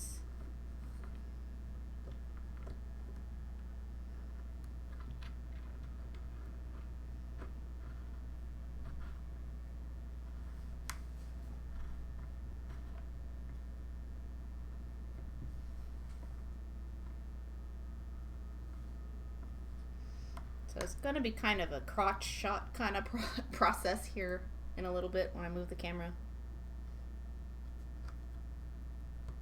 And I know the basics of how the stitch is supposed to work, but I can't promise that I'll actually do it accurately on stream. So it's a learning process, like I said. So I hope this is secure-ish. It feels secure, but I don't have a hoop stand. Okay, so watch out, guys. I'm moving the camera. Oh, crap. Come on. Okay, maybe I can tilt it. There we go.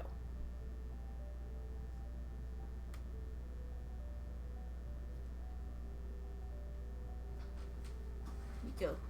There's my hands underneath, because it's see-through. So let's see if I can move it a little more in frame, because my monitor's preventing me from moving my swing arm forward enough to get this. So yeah, it's about as zoomed in as I'm getting. My camera cord isn't long enough. So, that's all I got to work with as far as maneuverability and getting things in the right place. I have, what size? This is a size 5, I think, pearl cotton cord. It's the same size you would use for tatting, which is why I have it. But I've never actually tatted anything. I'd like to try to learn at some point. Once I finish my current bead crochet projects, I'll put tatting into the community challenge for you guys to redeem points for. But that's down the road. Okay, I don't know how to take this skein apart, and I don't know where the end of it is. Hello? Hello? Ah, wait, no. Where's the end of it? So that material's so thin, but able to hold the beadworks too. If I had stitched straight onto it, no. But I stitched onto the felt that was stitched onto it. I can't turn it over, but it's this stuff. I made little cutouts for where I wanted the beadwork to go out of felt. And stitch that down, and then stitch the beads onto the felt. Now I'm trying to find the end of this cord. I don't know where it is. There's a little tiny knot here that keeps the hank together, but don't tell me it doesn't have an end. That's a lie. I'm a little confused. Maybe I can Jacob's ladder with it. Oh, oh. No, not quite. Not quite. I don't remember how to do Jacob's ladder. I've got some of the movements down muscle memory, but the final getting it in the right place, not so much. Come on. There is bound to be an end to this string somewhere. Let me find it.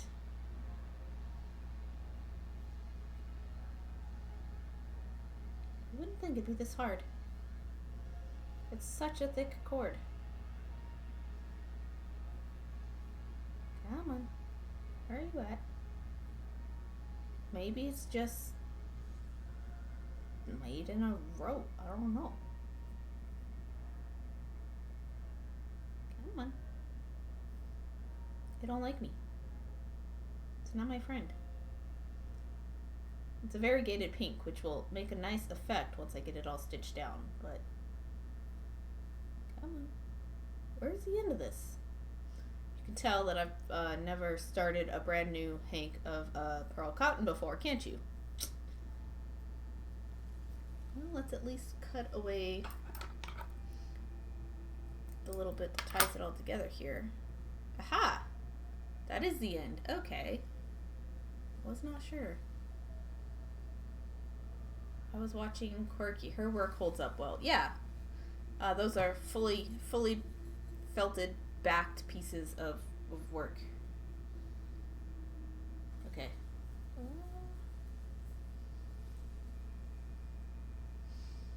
Okay. So I'm just gonna slide this under here to secure it. Is that right? No. No, it needs to come up and then secured. The thread needs to come from the back.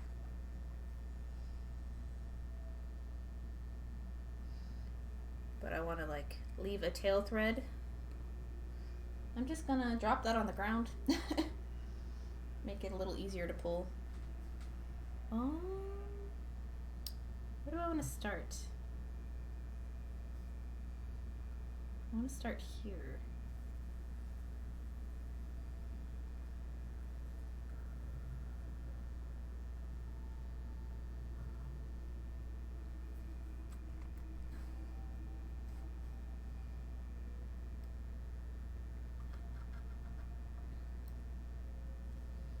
So I'm just hooking that under the loop.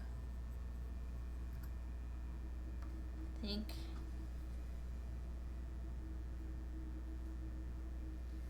Go straight down with the hook facing the back. Then you turn it around, you come straight up, theoretically, straight up. Oop, nope. Oh, this is probably gonna be hard. You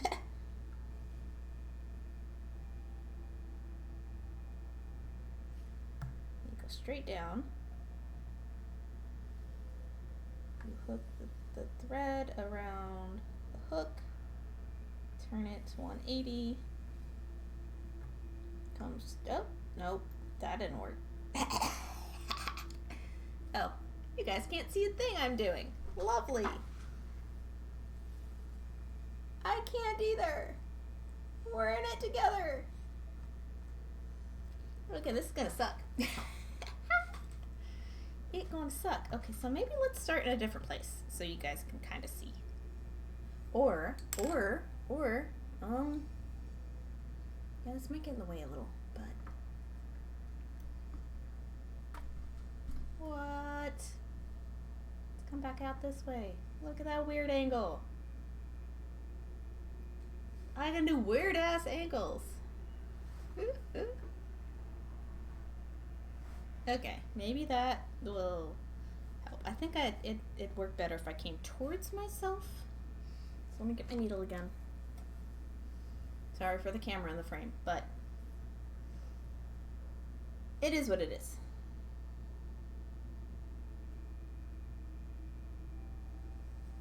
I'm getting hungry and we gotta go grocery shopping.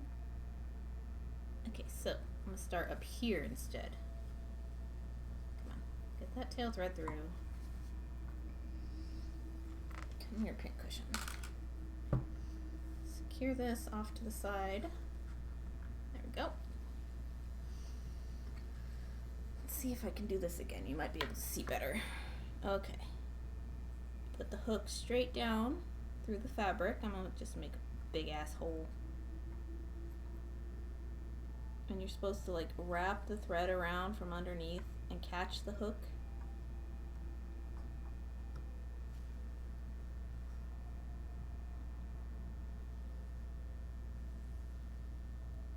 And then turn 180 and come back up through the fabric, and then turn 180 and go back down through the fabric.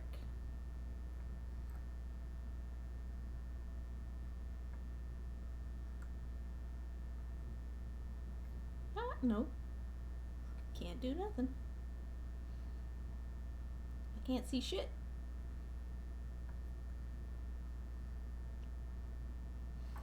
I don't know what I'm doing. Can you tell? How long have I been working on this piece? I started it last night. So it's been pretty fast so far for an embroidery project, especially. Did I get the right size hook? Here we go. Oh, hey, I got a chain. Yay! And go down again. Come up. Maybe. Oh, no. Lost it. Like, theoretically, once you get proficient at this, you can just like go super, super fast. But I'm sure that has a lot to do with the correct materials, and I don't have that. Like, you can use any thread, but I think the fabric you're using makes a huge difference, and I don't have tulle. We've got a couple organzas which can work, but they're probably not the best idea. This pink fabric I feel like is going to get caught on this hook a lot.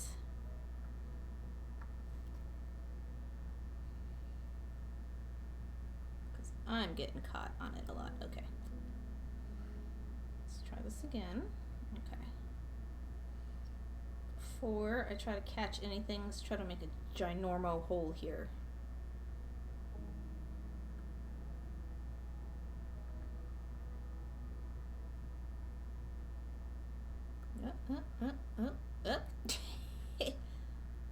Fuzzy weird nonsense happening. I made a knot. That's lovely. No, come back. I don't know.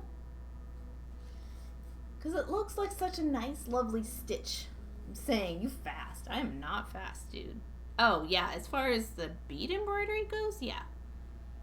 That's pretty fast. But as far as what I'm trying to learn here, it's gonna be a frustrating time. And Positively Crafty, on her stream last night, she was saying that she's done some tambour work. And I'm like, how? Oh, come on. Get through.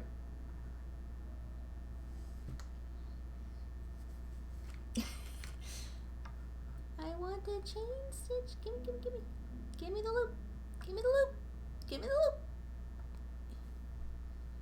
Okay, so that wasn't the best stitch, but it did happen. So I kind of got a stitch in. But yeah, yeah, bead embroidery is kind of fast for me. Maybe if I make just giant wide ass circles. And then, aha! I got one. Look, I did it. Hooray! Okay. Just go in circles forever. And then. Ooh. Haha! I got it. Okay. You see the line of stitches happening? Let's see if I can super zoom in for you. Sorry for the camera shake, but we're trying to get a close-up of what's actually happening here. I'm gonna be looking down a lot, so if I miss chat, I'm sorry. She likes to use vintage color beads. These? Not so much. It was just the actual color selection that was in the Phoenix that I finished earlier this week. Oh no, come. You almost made it. Come here, you. Come on. Aha! Aha! Every stitch is a success at this point. I don't even care if they're the same width, distance apart.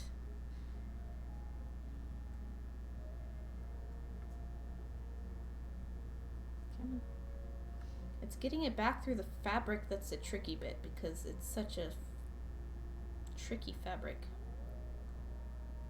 Because I can feel it catch on the hook.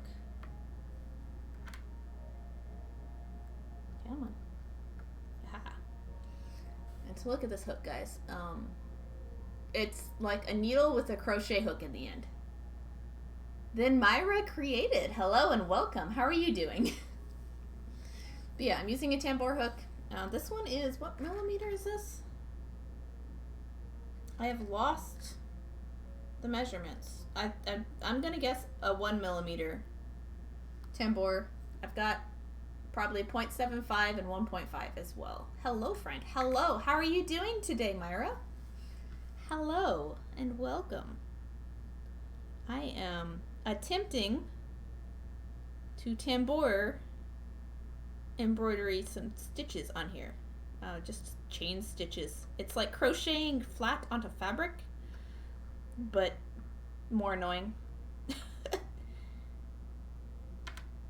Because I'm catching my hook on this thread a lot. And the organza I'm using as my fabric is not a good choice. But this is what I have on hand, so learning a technique with what you have is kind of all you can do, right? Come on, get up. Dang.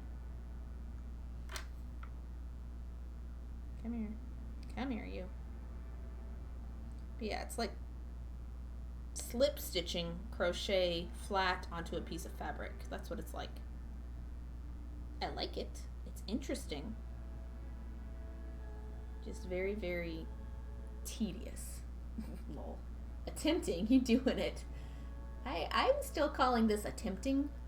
Here, let's see if I can we get further in? No. That's all we're getting. It's Sorry, guys. But yeah, this piece is a hot air balloon that I just finished the bead embroidery for. Oh my gosh, swing arm, please stabilize. They don't like me.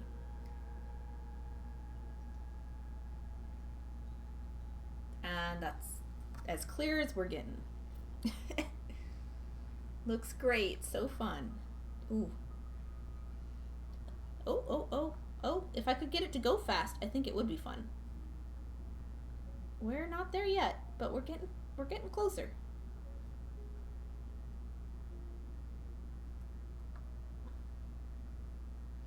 If I had the right materials, this would definitely be a very fun technique for me, for sure.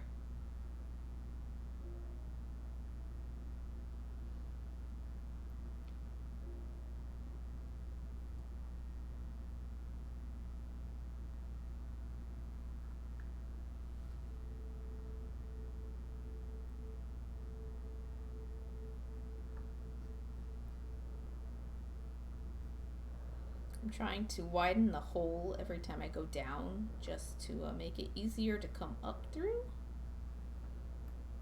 Hey. Getting somewhere.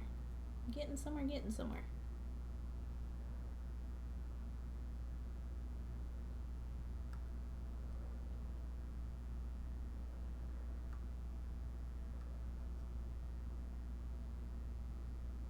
Aha! Aha! Aha! Aha! That one was easier.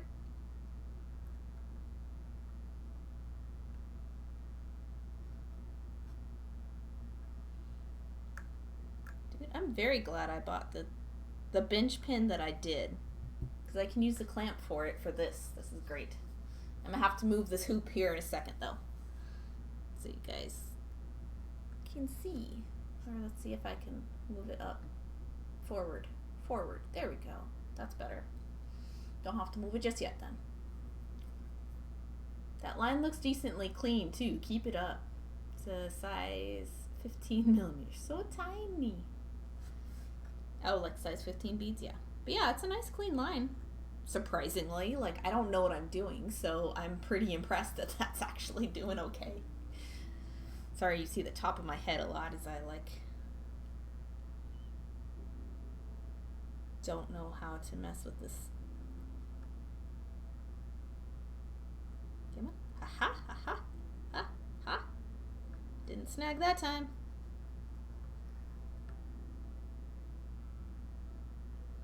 It's got a nice little snap to it when you catch the thread on the hook underneath. I like that. Ooh. Hey, hey, hey, hey. Was that like 2 or 3 stitches where I didn't snag? Oh, oh, I had to speak too soon. Oh, oh, no, no, we good. All right.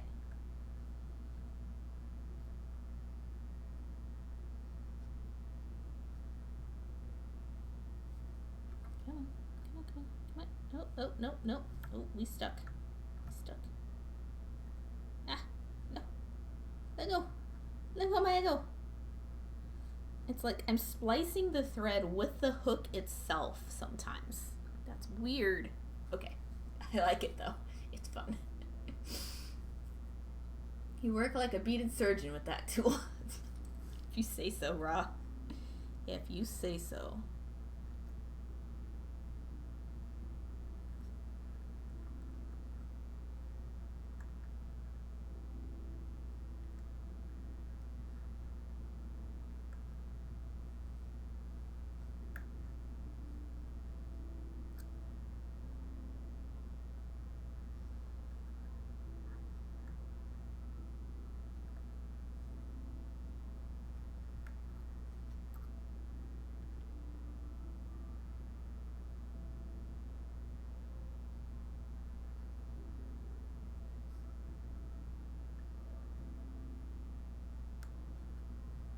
Oh, shoot.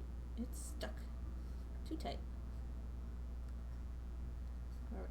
And there we go. And haha! Haha! Okay.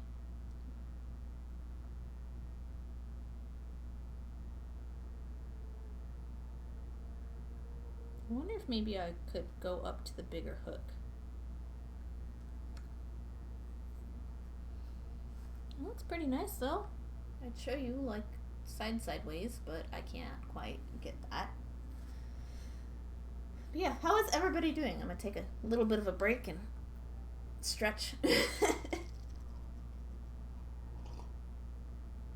How is everybody doing today? Have any fun and fancy plans for the weekend?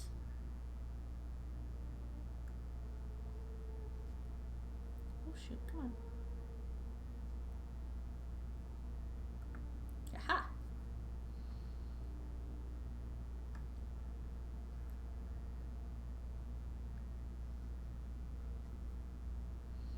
Yeah, I should probably like next time I attempt this technique, probably purchase some proper tool. That would make life a lot easier, I imagine.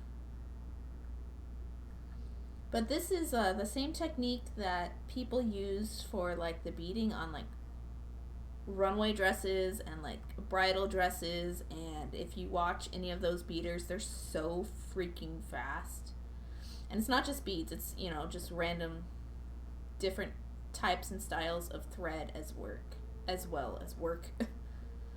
Come on.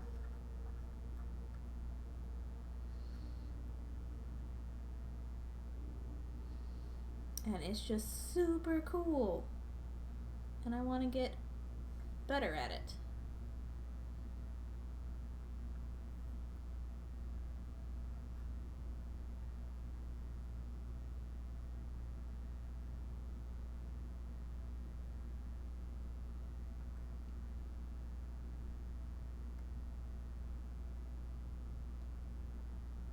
Come on.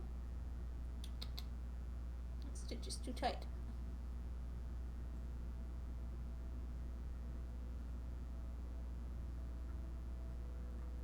Okay, I don't know how to do this now that it's facing away from me.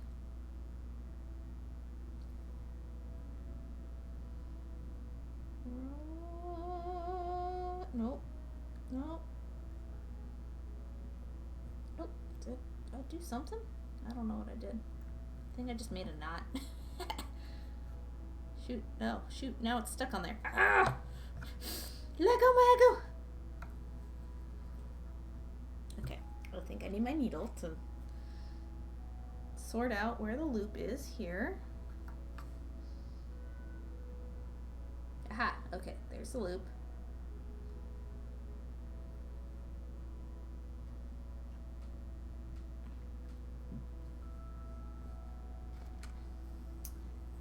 And I'm gonna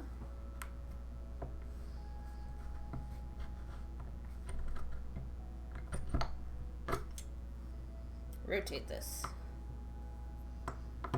so that I am stitching towards myself again.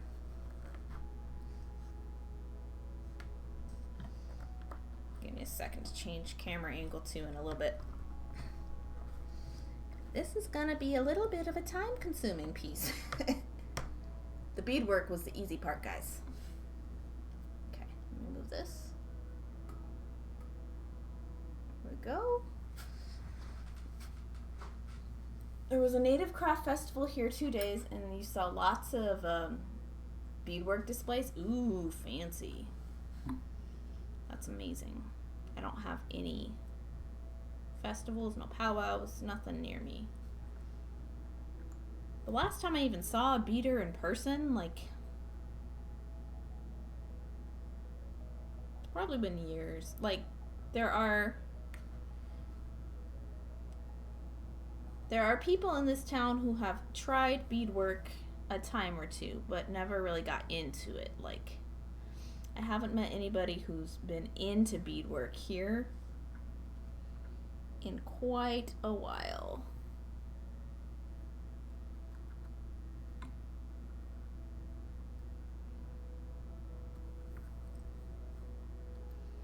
Ooh, I almost cut it too close. That's the edge of my table.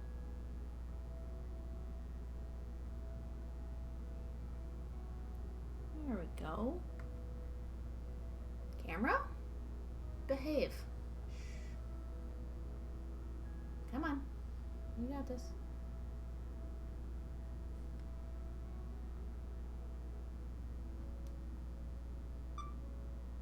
I always forget I can touch it to make it focus right there.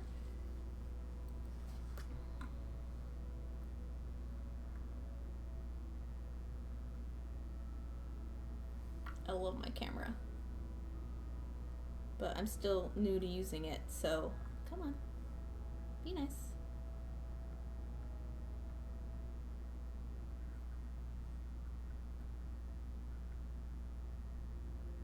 This would also go faster off stream, as everything does. As we all know,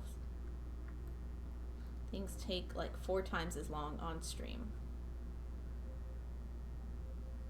So that gives me hope, because I feel like I'm going okay, even for streaming.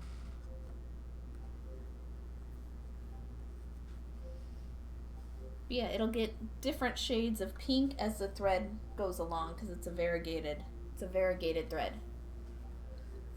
Makes me wonder what they do for pastimes. Who? Makes you wonder what who does for pastimes. Oh, you mean if they like sell beadwork for a living? It's probably a bit of both. You know as well as I do that it's nice and it's therapeutic. Where is my hook? There we go.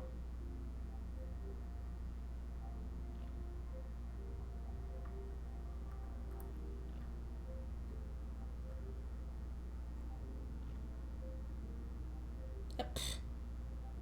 Okay, I snagged a piece of the thread, not the whole thread. Try that again.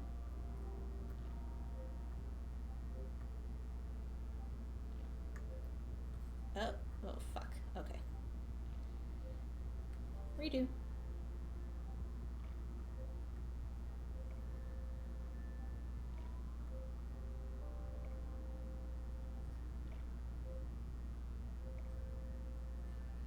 Nope.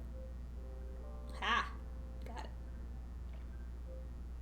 I'm trying not to pull too hard on any one of these because it's can definitely probably compromise the integrity of my piece.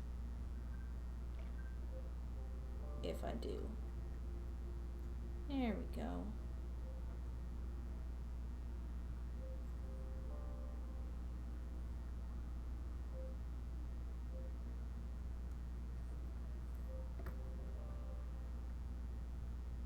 Like I said, it's like crochet, but flat. And you can't see what the hand on the back is doing. It's gonna say same therapeutic sessions. Yeah. Like, I'm getting slightly frustrated here, but it's mostly because it's on stream, but oh, I think I need to wheel my chair further back. Okay. Yeah, this is definitely interesting. That's for sure.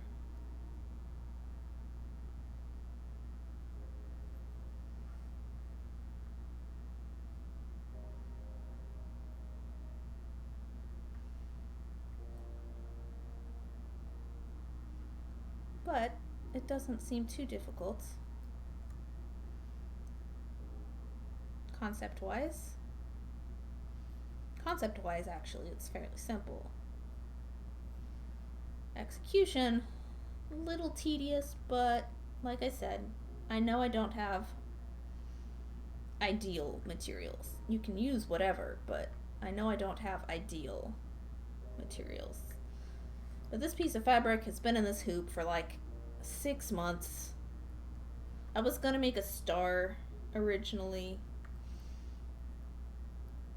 and then I was gonna make it a glow piece because the fabric itself glows, and so does the blue felt that's underneath, actually.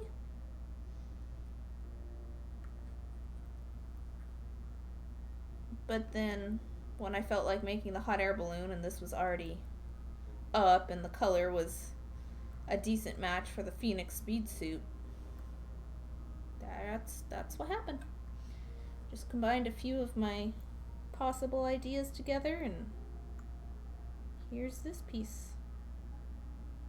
That's how it works sometimes. Come on. Stop snagging. Ugh.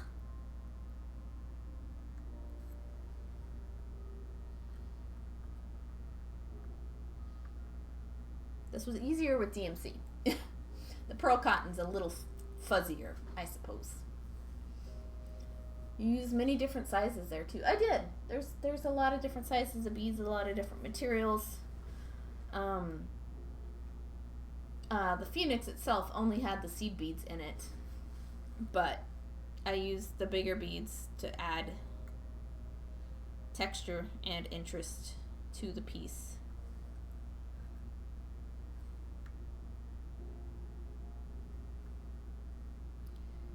Which worked out just fine.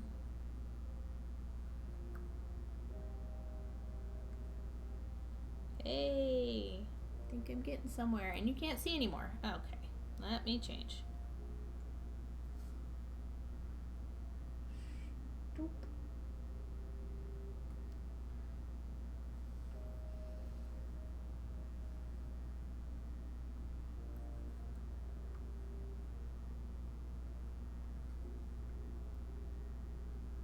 Come on, get unstuck.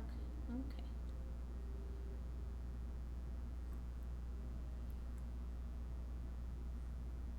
Yeah, I definitely find this much more interesting than just straight up chain stitching with needle and thread. But you can do that too. You can chain stitch with just needle and thread. I don't know, I like it better this way though. It's more interesting.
Oh shoot, too tight.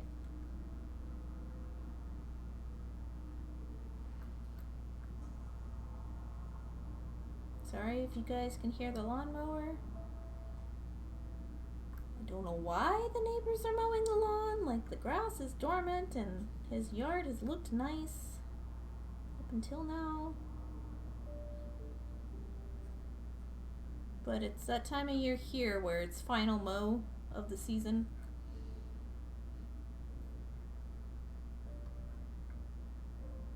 I probably honestly have one more to do myself.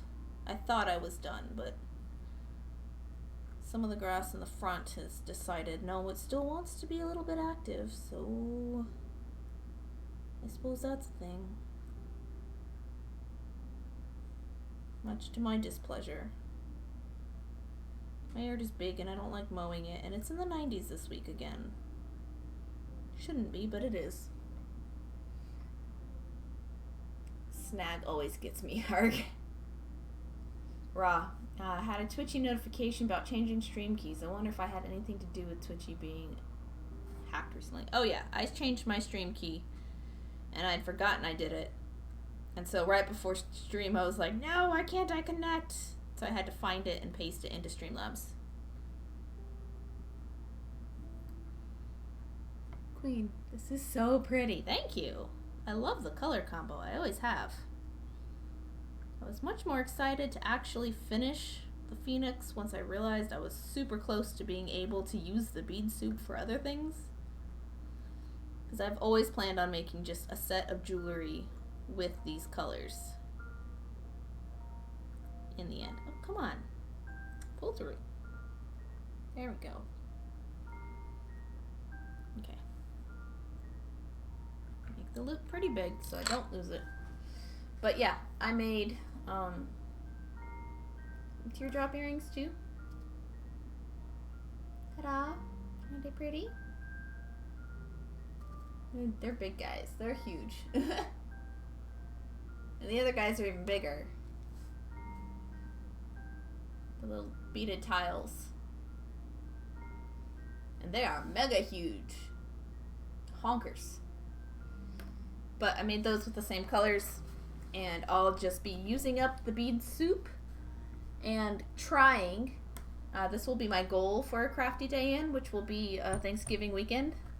Starts on Black Friday and Black Saturday. I'll try to have these as my new shop pieces at that point in time. If I'm lucky. Okay, so now turning it the other direction, because I can't seem to stitch these without facing any other direction than like towards myself. So let me get my clamp situated. See, if I did more of these, I would invest in an embroidery stand, but I only have the 2 hoops. The tiny hoop, like this one, and then I have like an 8-inch hoop, maybe. Alright. Come on. There we go. But yeah, so far, this is my 3rd piece using these colors. I really like it. And I snagged the thread under. Damn it. Okay. Under everything. Come on. Good thing I held on to that. Come on. Be nice. Be nice. Alright, if I start yelling at my work too much more. Give me focus. Thank you. If I start yelling at my work too much more, I will probably not be streaming very long.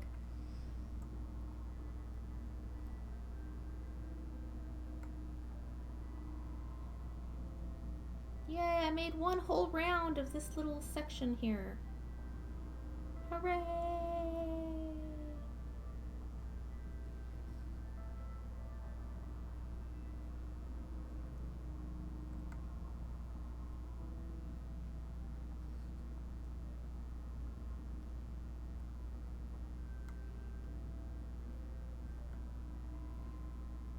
I would definitely love this technique if I could find a fabric that worked beautifully with it. This one's okay. The last one was also okay. They both kind of snagged, so I'll have to do some more research and find out what's the proper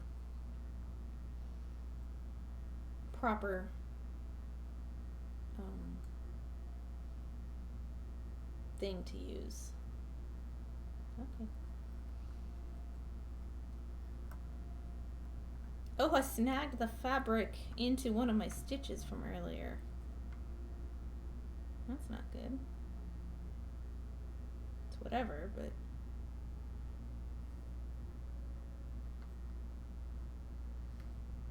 come on.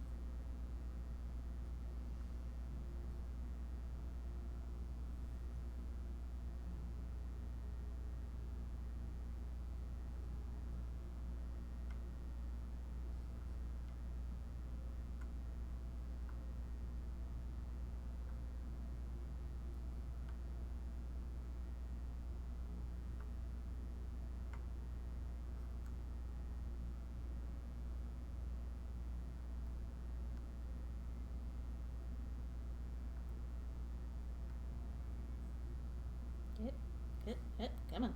Okay. Ooh. Definitely, it's a bit intense on my back. But it's looking gorgeous, guys. Look at that. Look, I have 2 rows of stitches. Right here. Ah! How did you remedy the nasty snag? You just keep trying. Beaded turkey pearl. What? What turkey? I see. What did I miss? But yeah, you just keep trying, or you backtrack mostly. It's hit a darker color now, so the gradient is definitely in effect now.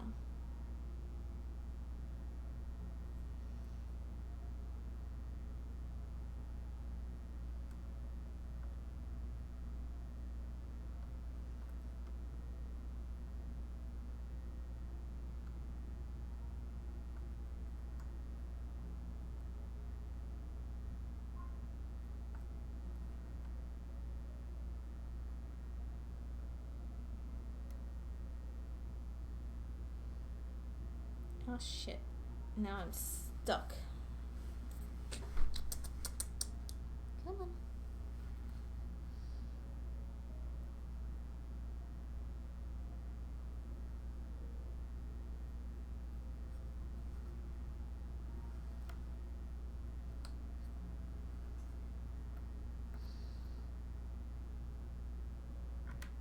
Aha, okay.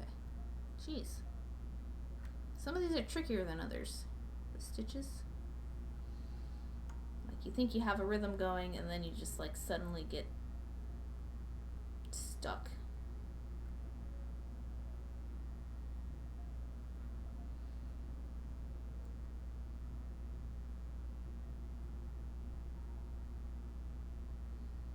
Would you please behave?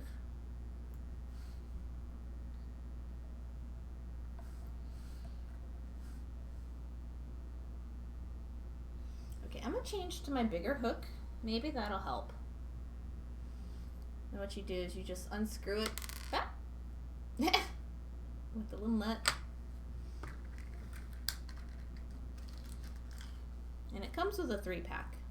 I don't remember the brand name of this. It's been a couple years since I bought it. And it's not printed on here, so it's probably just a generic tool. Works fine. But I'm gonna use the bigger hook since it is a bit of a bigger thread. And I keep a safety pin in here with it, because that's how I always secure any type of crochet-like stitching, so it doesn't come unraveled when you're not working on it.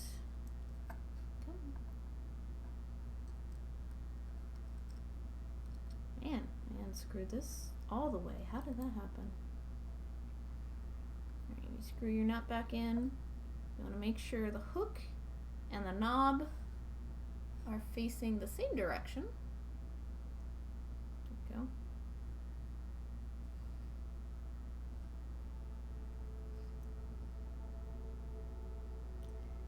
That might be a better idea. We'll see.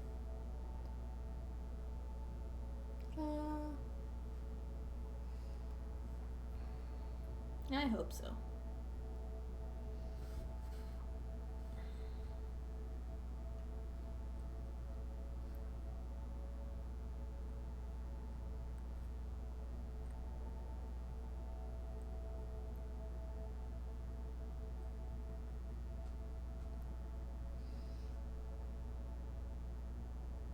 There we go. Let's move the camera a bit. Used to have a beaded bird I assumed was a turkey. Oh yeah. I still have him. He's part of my lurk command now.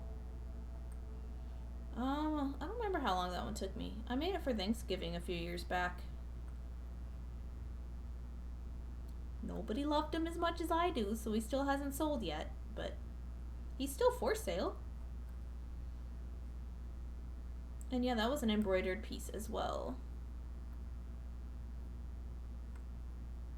Hand embroidered using 2-needle method with I think that was the first piece I used French wire for the outlines.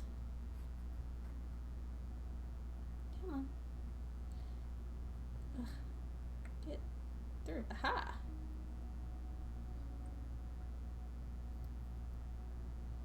It's probably the last time I'm going to be able to fit through this gap here.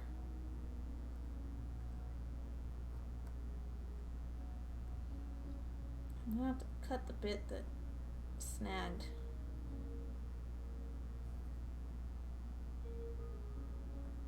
Aha, okay. Take that off. What happened back here? Some fabric got caught on something. I'll get my scissors. See what happened. I can't even tell. One second.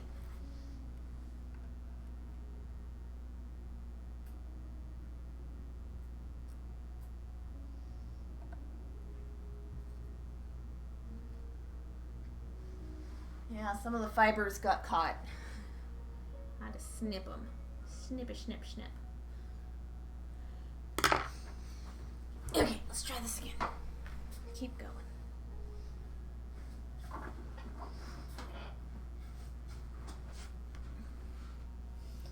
Who was a turkey? Bead a left. Oh no, Maggie. I don't know how.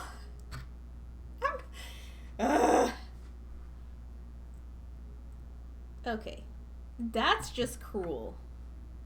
That is cruel and unusual punishment. And I don't even know if I can do that with this stitch.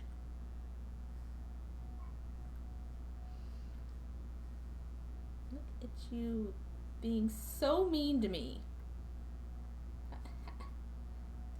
I was just getting the hang of it.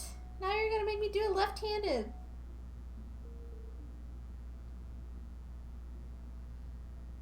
You are cruel.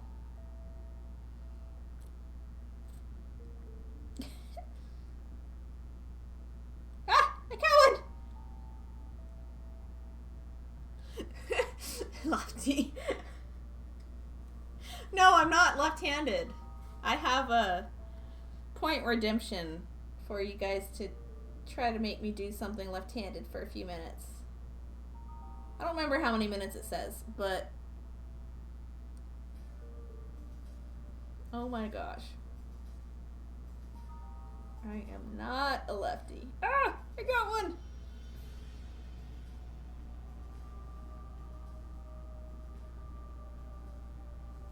Yay! This is hard.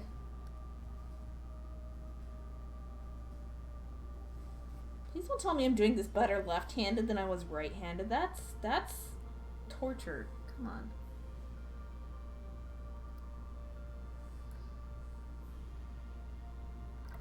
I can't get it to like hook around on the back well this way.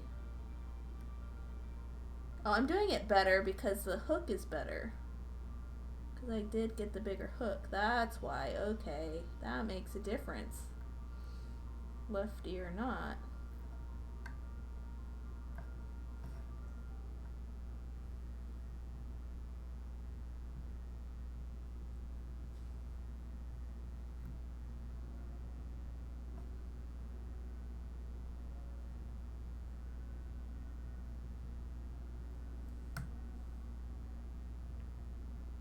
This is hard. This is super hard. Maggie, why are you so mean to me?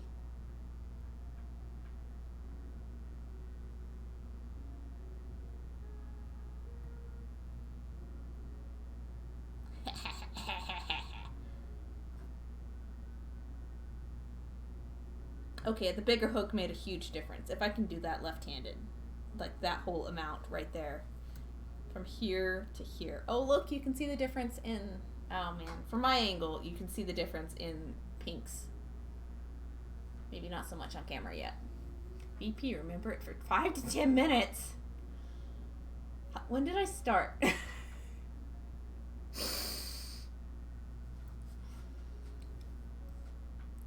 I need to switch my hoop around again. It's going a lot faster than I expected. I actually expected this to take forever. Forever and ever and ever. Okay. Turn it around. Not get anything caught underneath this time.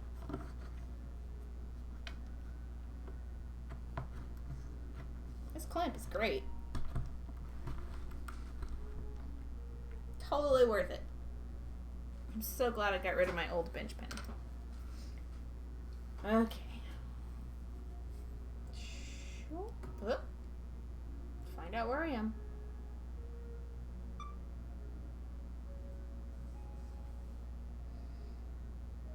Okay. I don't know how many minutes it's been, but I'll keep trying as a lefty. I am not a lefty.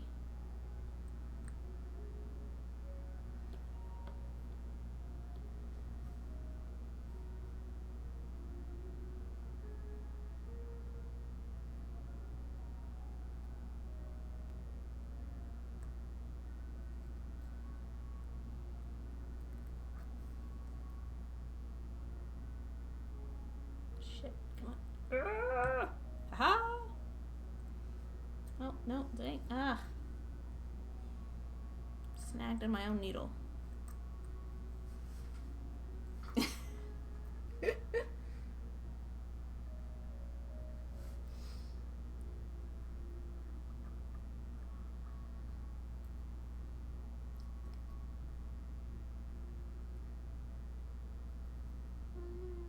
This way? Okay, yeah, that'll be the right chain.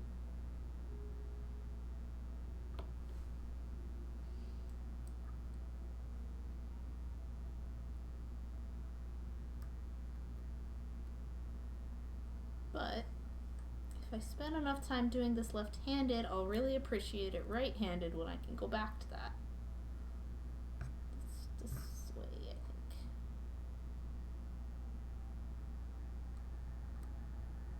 Damn, lost it.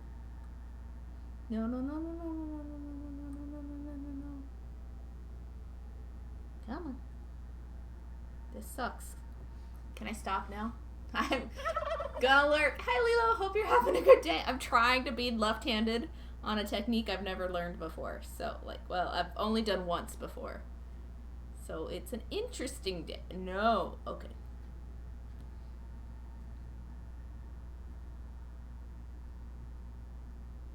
Thank you for the lurk, Lilo. Hope you enjoy your time. Oh my gosh.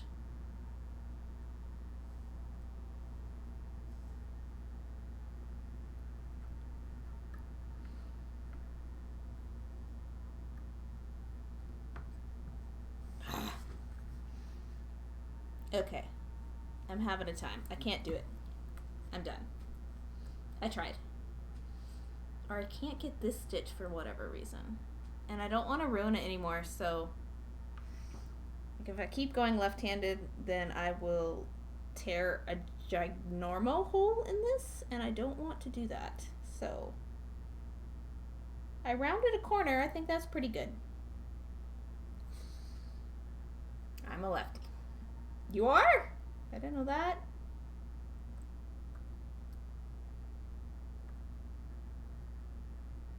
Left-handedness is awesome for those who are, but like I am not. I am not that awesome. Okay, where is my thing?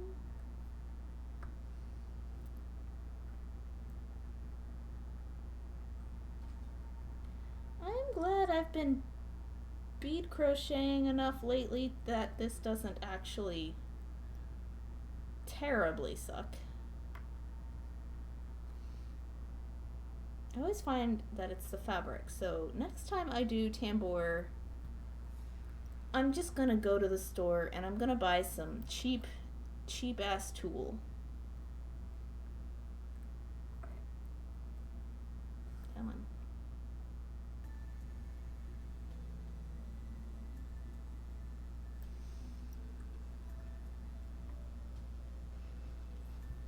Oh, come on.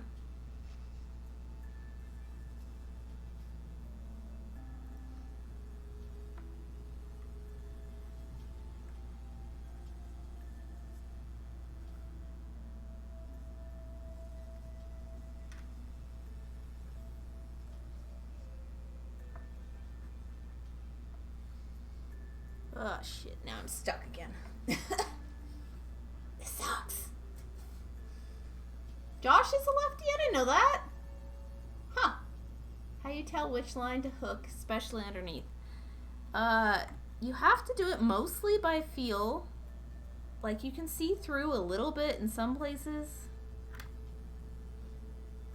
But you're supposed to, like, hook straight down and, like, feel the thread catch underneath. I'm having trouble on this stitch. And then you turn 180 before you come up. But I can't get that to work. And I have to do it horizontally some. There we go. Oh no, it's not easy.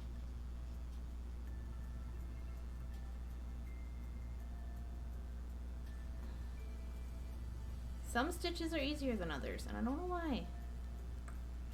I think they'd all be difficult or they'd all be easy, but no. They're all just being a pain.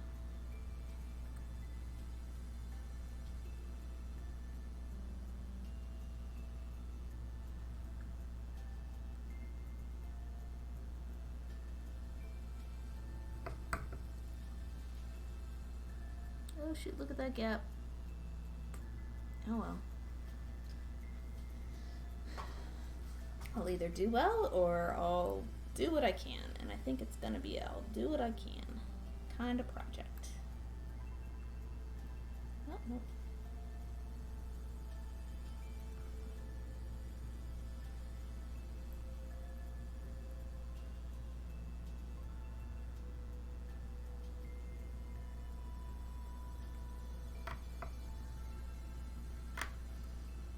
Oh my gosh, get.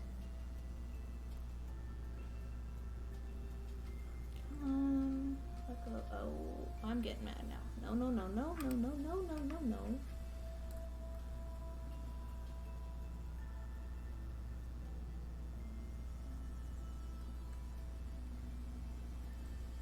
Let go.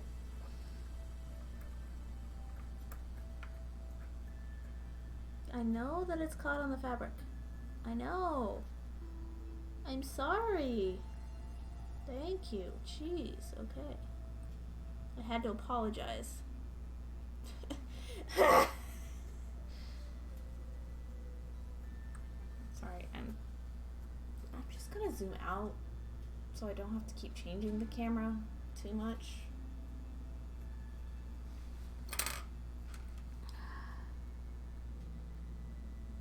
Come on. This is the worst thread I could have chosen. No! Shit! Stitch came undone. Fuck, okay. Yeah, I'm cursing too much. This is upsetting.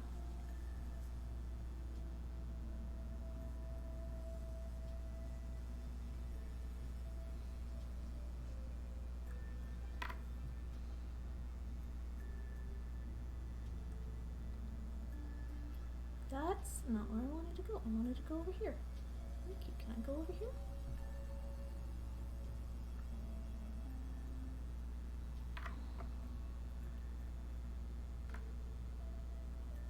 Aha.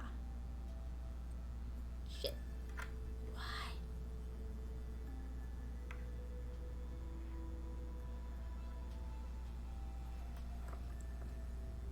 And I'm not even adding beads on this, guys. Like, this is just the thread. You can do this stitch with beads included, and it's hard. Raw. Bead crochet is not used very common either, except for that tight swirling rope pattern. Right. And I'm actually learning how to do a single bead crochet rope. I'm gonna turn it into a bracelet. I think I did enough for a bracelet. I hope it's not a necklace. It's a pain in the butt.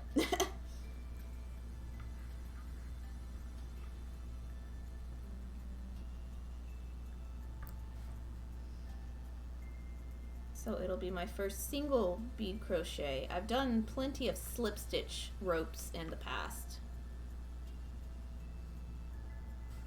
Callie said something. Nope, Josh. Okay, Maggie. Do you know how many things that made to be used by right-handed people? Like most refrigerator doors? Yes. This is a right-handed world, unfortunately. That is the dominant expression of the gene. Like, there aren't even enough notebooks for lefties. Because all my, like, left-handed schoolmates were like, spiral, you know? And so they used loose leaf paper whenever they could get away with it.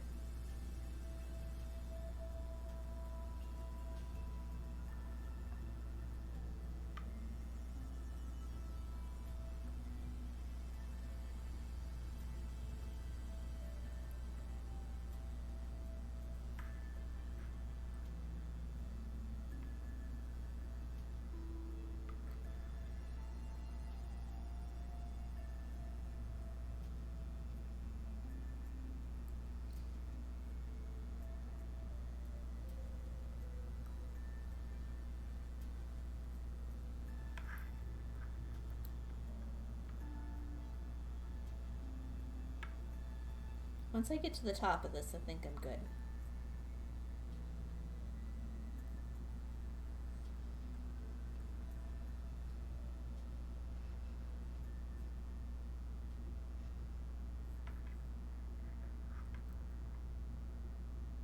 Because I don't have anything else I planned on streaming today.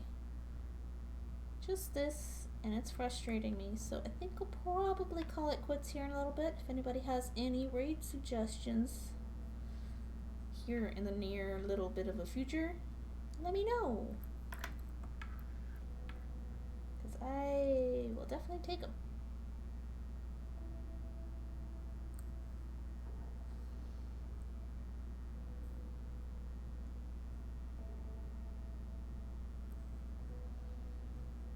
This is definitely an interesting technique. Like, it's not awful. Unless your fabric choice is awful, which this one kind of is. Come on. Bigger loop.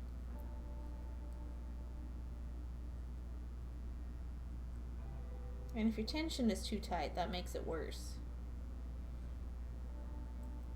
And I've always been a tight beater, so, like, it's hard to stay loose. I also don't want to, like, make my back hurt too bad today, so. Yeah. Maggie, and most annoying, the things you normally think is made for both, but it actually made for right hands. Like what?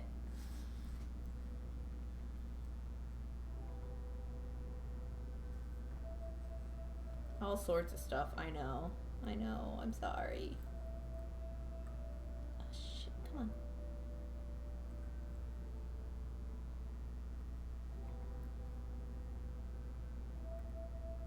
Oh, come on. Let me have it. No? Okay.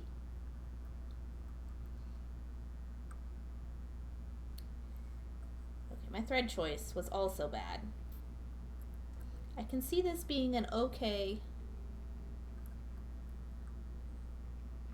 method to do fast embroidery if you have ideal materials. Whoever has ideal materials when they're learning something, though, like, I don't. That's why learning stuff is hard for some people.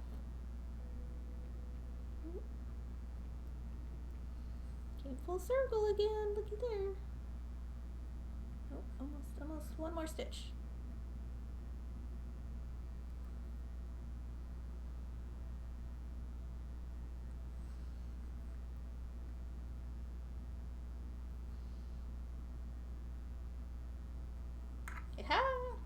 Okay, I'm gonna get out my safety pin.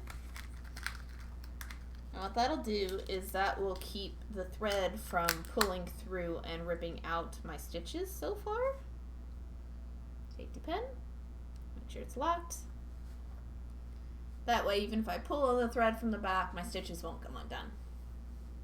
Me too, no one wants to lose beadwork. Is this an applique? No, Raven, hi, how are you? It's actually going to be a brooch when it's done. A giant, big-ass brooch. Here, I'm taking it, unclamping it, so I can show you guys what I've been doing. Alright. I love my clamp. Okay. Zoom out. Here, let me move my camera back up. There we go.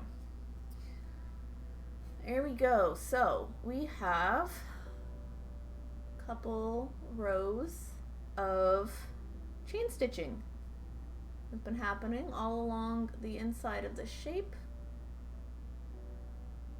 Might have to come back and add more beads or something here in the corners because I couldn't quite get into the corners very well. But yeah, I'm filling in with the pink. Ooh, it's gonna be pretty though when I do get it done. And I'm gonna do a couple rows on the outside with the same pink as well around the whole shape. So not just the inside here. So the next row will be me coming in this way and then going back and forth until it's filled in. So probably 2 more rows, maybe a third. I don't know, on both sides. And then I'll start on the outside. It'll be fun. And then here's the back. That's what it looks like on the back. Kind of nice and neat and pretty lines. So you could probably chain stitch on this side if you wanted the nice pretty lines to be on the other side. That's tambour kind of works on both sides of the fabric depending on the effect it wanted. Because this effect is also kind of nice. It's just nice straight lines. Look at that. Isn't that cool? Except for where I didn't get my corners tight enough. Good. I had dinner. It will be large. It will be pretty. It'll be very large. Yeah, it's huge, but I don't know how to do dainty when I'm practicing. Hi. I'm about to be done. Can you tell? Here we go. Let me get that back up there. There we go. That helps. Yeah. And so I'm attached to the rest of this hank skein of pink pearl cotton. I would not recommend pearl cotton for your first time doing tambour or your second time doing tambour. It's got a really pretty finish though. Like it will be gorgeous when it's done. Can't even do it justice. But yeah, so that line work of pink is what I was working on. It's a shame because some of it's going to be covered up. Not all of it, but some of it, because I'm going to be going around the shapes again with French wire for like the final detail. So I'll fill in the whole space and you'll only be able to see some of the pink.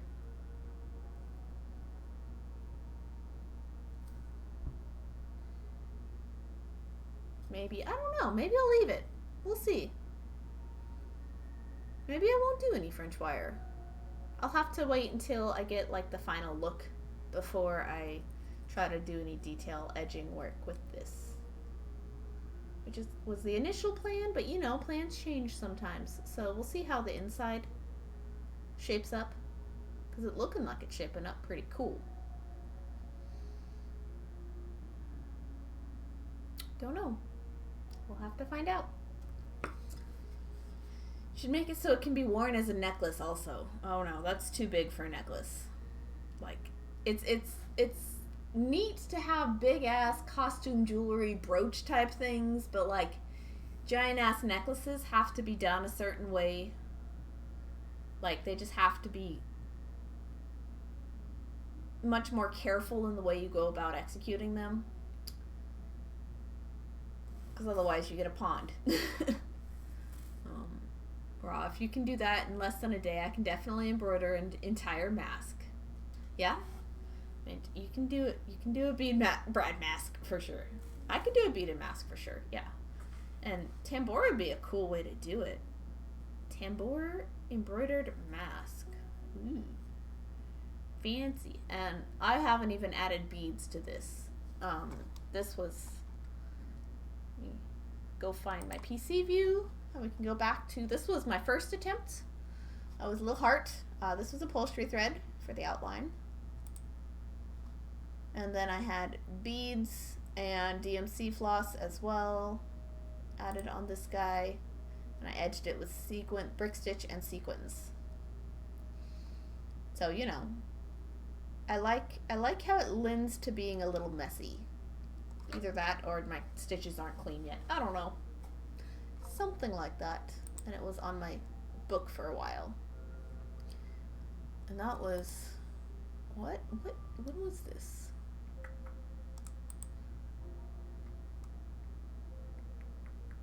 $2019. Nope. Sorry, that's where I put it. Yeah, no, date taken 2019. Okay. March. So that would have been like when I was first streaming. Like full course streaming. A little bit beforehand. Because I remember being in the other room. What's the fabric? Some scarf. It's not quite organza. I don't know. I don't like it. It catches on the hook too much. So the hook, if you can see the tip, is like a needle with a crochet hook in the end. So it's pointy, so it can pierce the fabric, but it has a little crochet hook in the end. So it's like crocheting chain stitches flat onto a piece of fabric. So, I don't know. I'm curious if this will pierce leather? I don't have any leather on hand. I have a piece of plastic. But yeah, if it could pierce a piece of plastic, I'm sure you could do this, especially if you made your holes big enough, onto leather. That would be pretty fast, actually. Like thin leather. Or suede. Or felt, like so. Nah, felt is too fibery.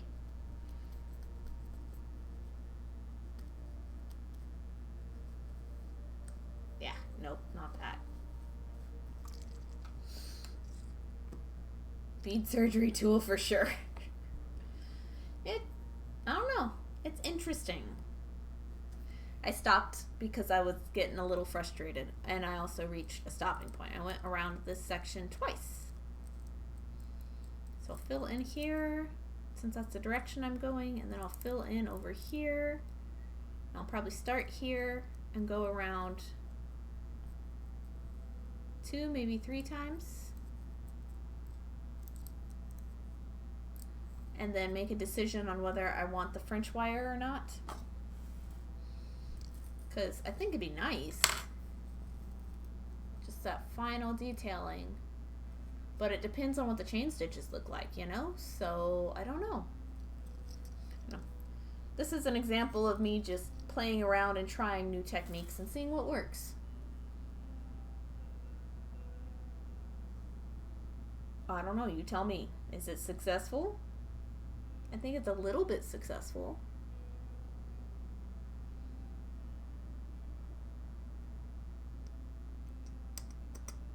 I need to do something in here though.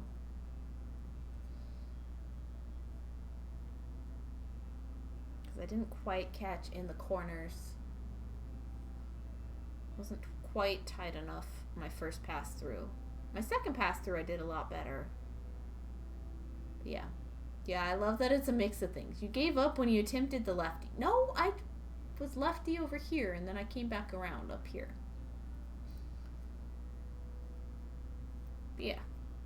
I will definitely pick this up later on. Probably tonight while watching TV. Maybe shine some more better light at it when I'm not on camera. The stitches are looking pretty good. They're pretty even, considering I don't know what I'm doing quite yet. And it looks pretty nice on the back. Actually kind of like the back better.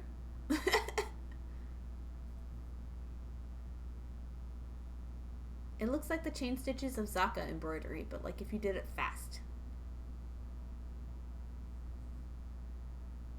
I don't know what kind of other materials I could work with, because I've got a bunch of sheer organza, because that's traditionally what this is done on, is sheer organza, and they are made as appliques for things. But like What would I put this on if it were an applique? I don't even know. Stretch. Yes, looks clean. Let me see that back. It's gorgeous. Look at that. Look at that. Ain't it pretty? I've got Sharpie marks all over it too, and they're all in the wrong place now. Isn't that pretty? Okay, I see the stretch, Maggie. Thank you. Oh, use my barricade too. But yeah, that's what I've been doing today. Yep, nice and neat. And then one last show of the other pieces in this same line. I'll probably call it something silly like Phoenix Rising, because it's made from the soup of the phoenix. But yeah, some teardroppy earrings that were brick stitched, and then freeform peyote, which I haven't done freeform peyote in anything other than these in a long time. Good stream. Thank you, Maggie. Okay, so I've got those, and I've got the balloon, and then I've got the tile earrings I made the day after I finished the phoenix, or the day of. I can't remember. This was the first thing I made. Some bead soup earrings. And I'm going to do the same thing with the purple tiles, but they will have a dangle instead of an accent bead above. So I've got this. I haven't taken the star off. I don't know if I'll keep it or not. Probably not.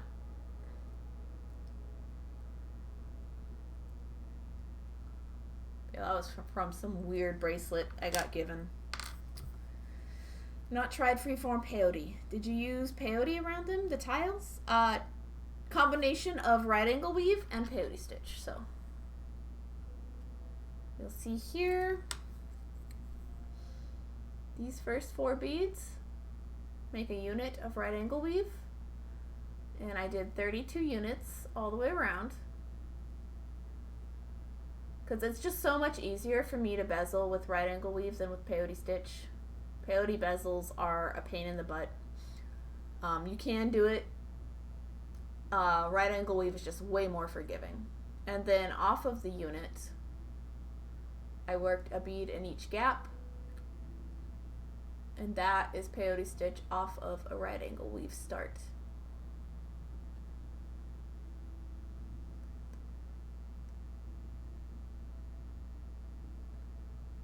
I had an old tutorial for tiles like this, but the bead count was wrong because I was following it when I made the blue guys, actually. I was following the tutorial when I made the blue guys because it'd been like a year or something, a year, 2 years since I'd made my last set of these guys. And I was following my old tutorial, and the bead count was wrong because it ended up being too small. I'm like, how is this happening? And then I went with my gut and actually did it the right number, and now I have to rewrite the tutorial. But I have the right number now to properly write it, and I'd have to re-illustrate it anyway. That was one of the ones I did in Photoshop forever ago, and I'd much rather in InDesign anyway. So, Illustrator, that is good. I'm so confused. I would like to try that pattern. If I ever get it made, I will let you know. It's on my list, actually, of things to make. Right now, I'm working on the sunset teardrop pattern, which is this guy. I'll just show you a picture because – 2015-ish necklace. Found objects, teardrops. This one. And actually, Desky owns the necklace. She won it in like a giveaway or something a while back. But I'm making the tutorial for this one, which is a copper teardrop. These were sold at Joann's. They might still be, not 100% sure there. With a brick stitch edging and then a decorative motif around the edge. There we go. Ta-da! Ooh. But yeah, This one is the pattern around the brick stitch is the important piece here. And then it's got a little dangle in the middle.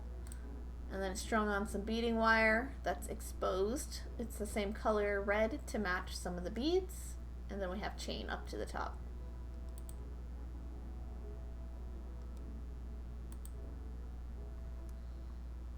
Ta-da!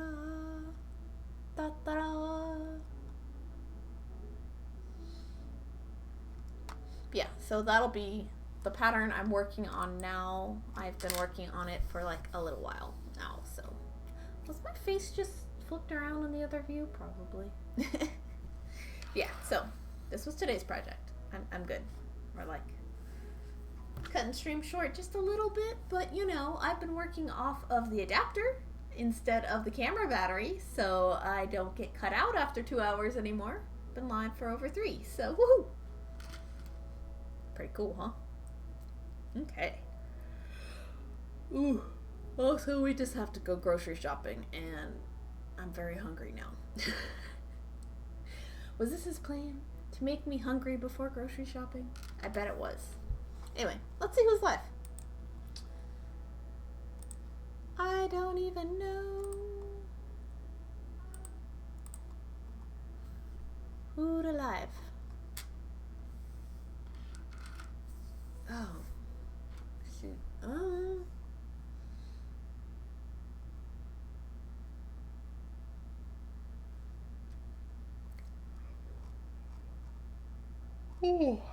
Lioness is the only one I know.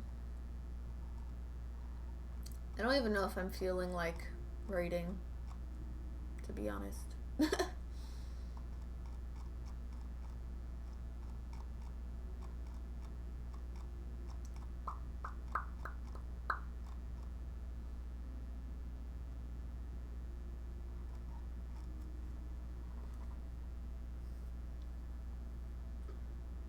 Sometimes I don't. Gotta go, Tamara. Love you. Glad you're feeling better. Yeah, I'm feeling a lot better. And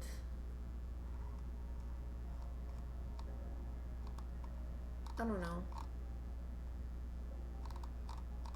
I think I'm gonna not raid anybody today. Actually. So auto host will do its thing if anybody's live. If not, you guys have a great evening. We need to get some groceries done, and I'd rather do that while I still have momentum than wait through a raid. So, yeah. Have a good night. I don't not raid often, but today I gotta go grocery shopping, so I gotta like get out of here as fast as I can. But yeah, have a good night, everybody. I will bead you later. I more than likely will not end up streaming this piece again, but it will be finished soon because the tambour goes a lot faster than you think it does, especially when you're not on stream. So considering how kind of fast it went on stream, I think I'll be done with it pretty soon. And I may not do the French wire after all. I think I'll just leave it without the French wire. Might have to figure out how to blanket stitch. Blanket stitch might be a good stitch for edging this onto some leather, making a pin back. I don't know. Maybe I will make it a patch. I don't know. I don't make patches. The heck? If you guys have ideas, let me know in Discord later on, okay? But yeah. Thanks for the chill chats, Pearl. Thanks for being here, Raw. Thanks for being here, everybody. And I hope you all have a wonderful evening. I'll beat you later.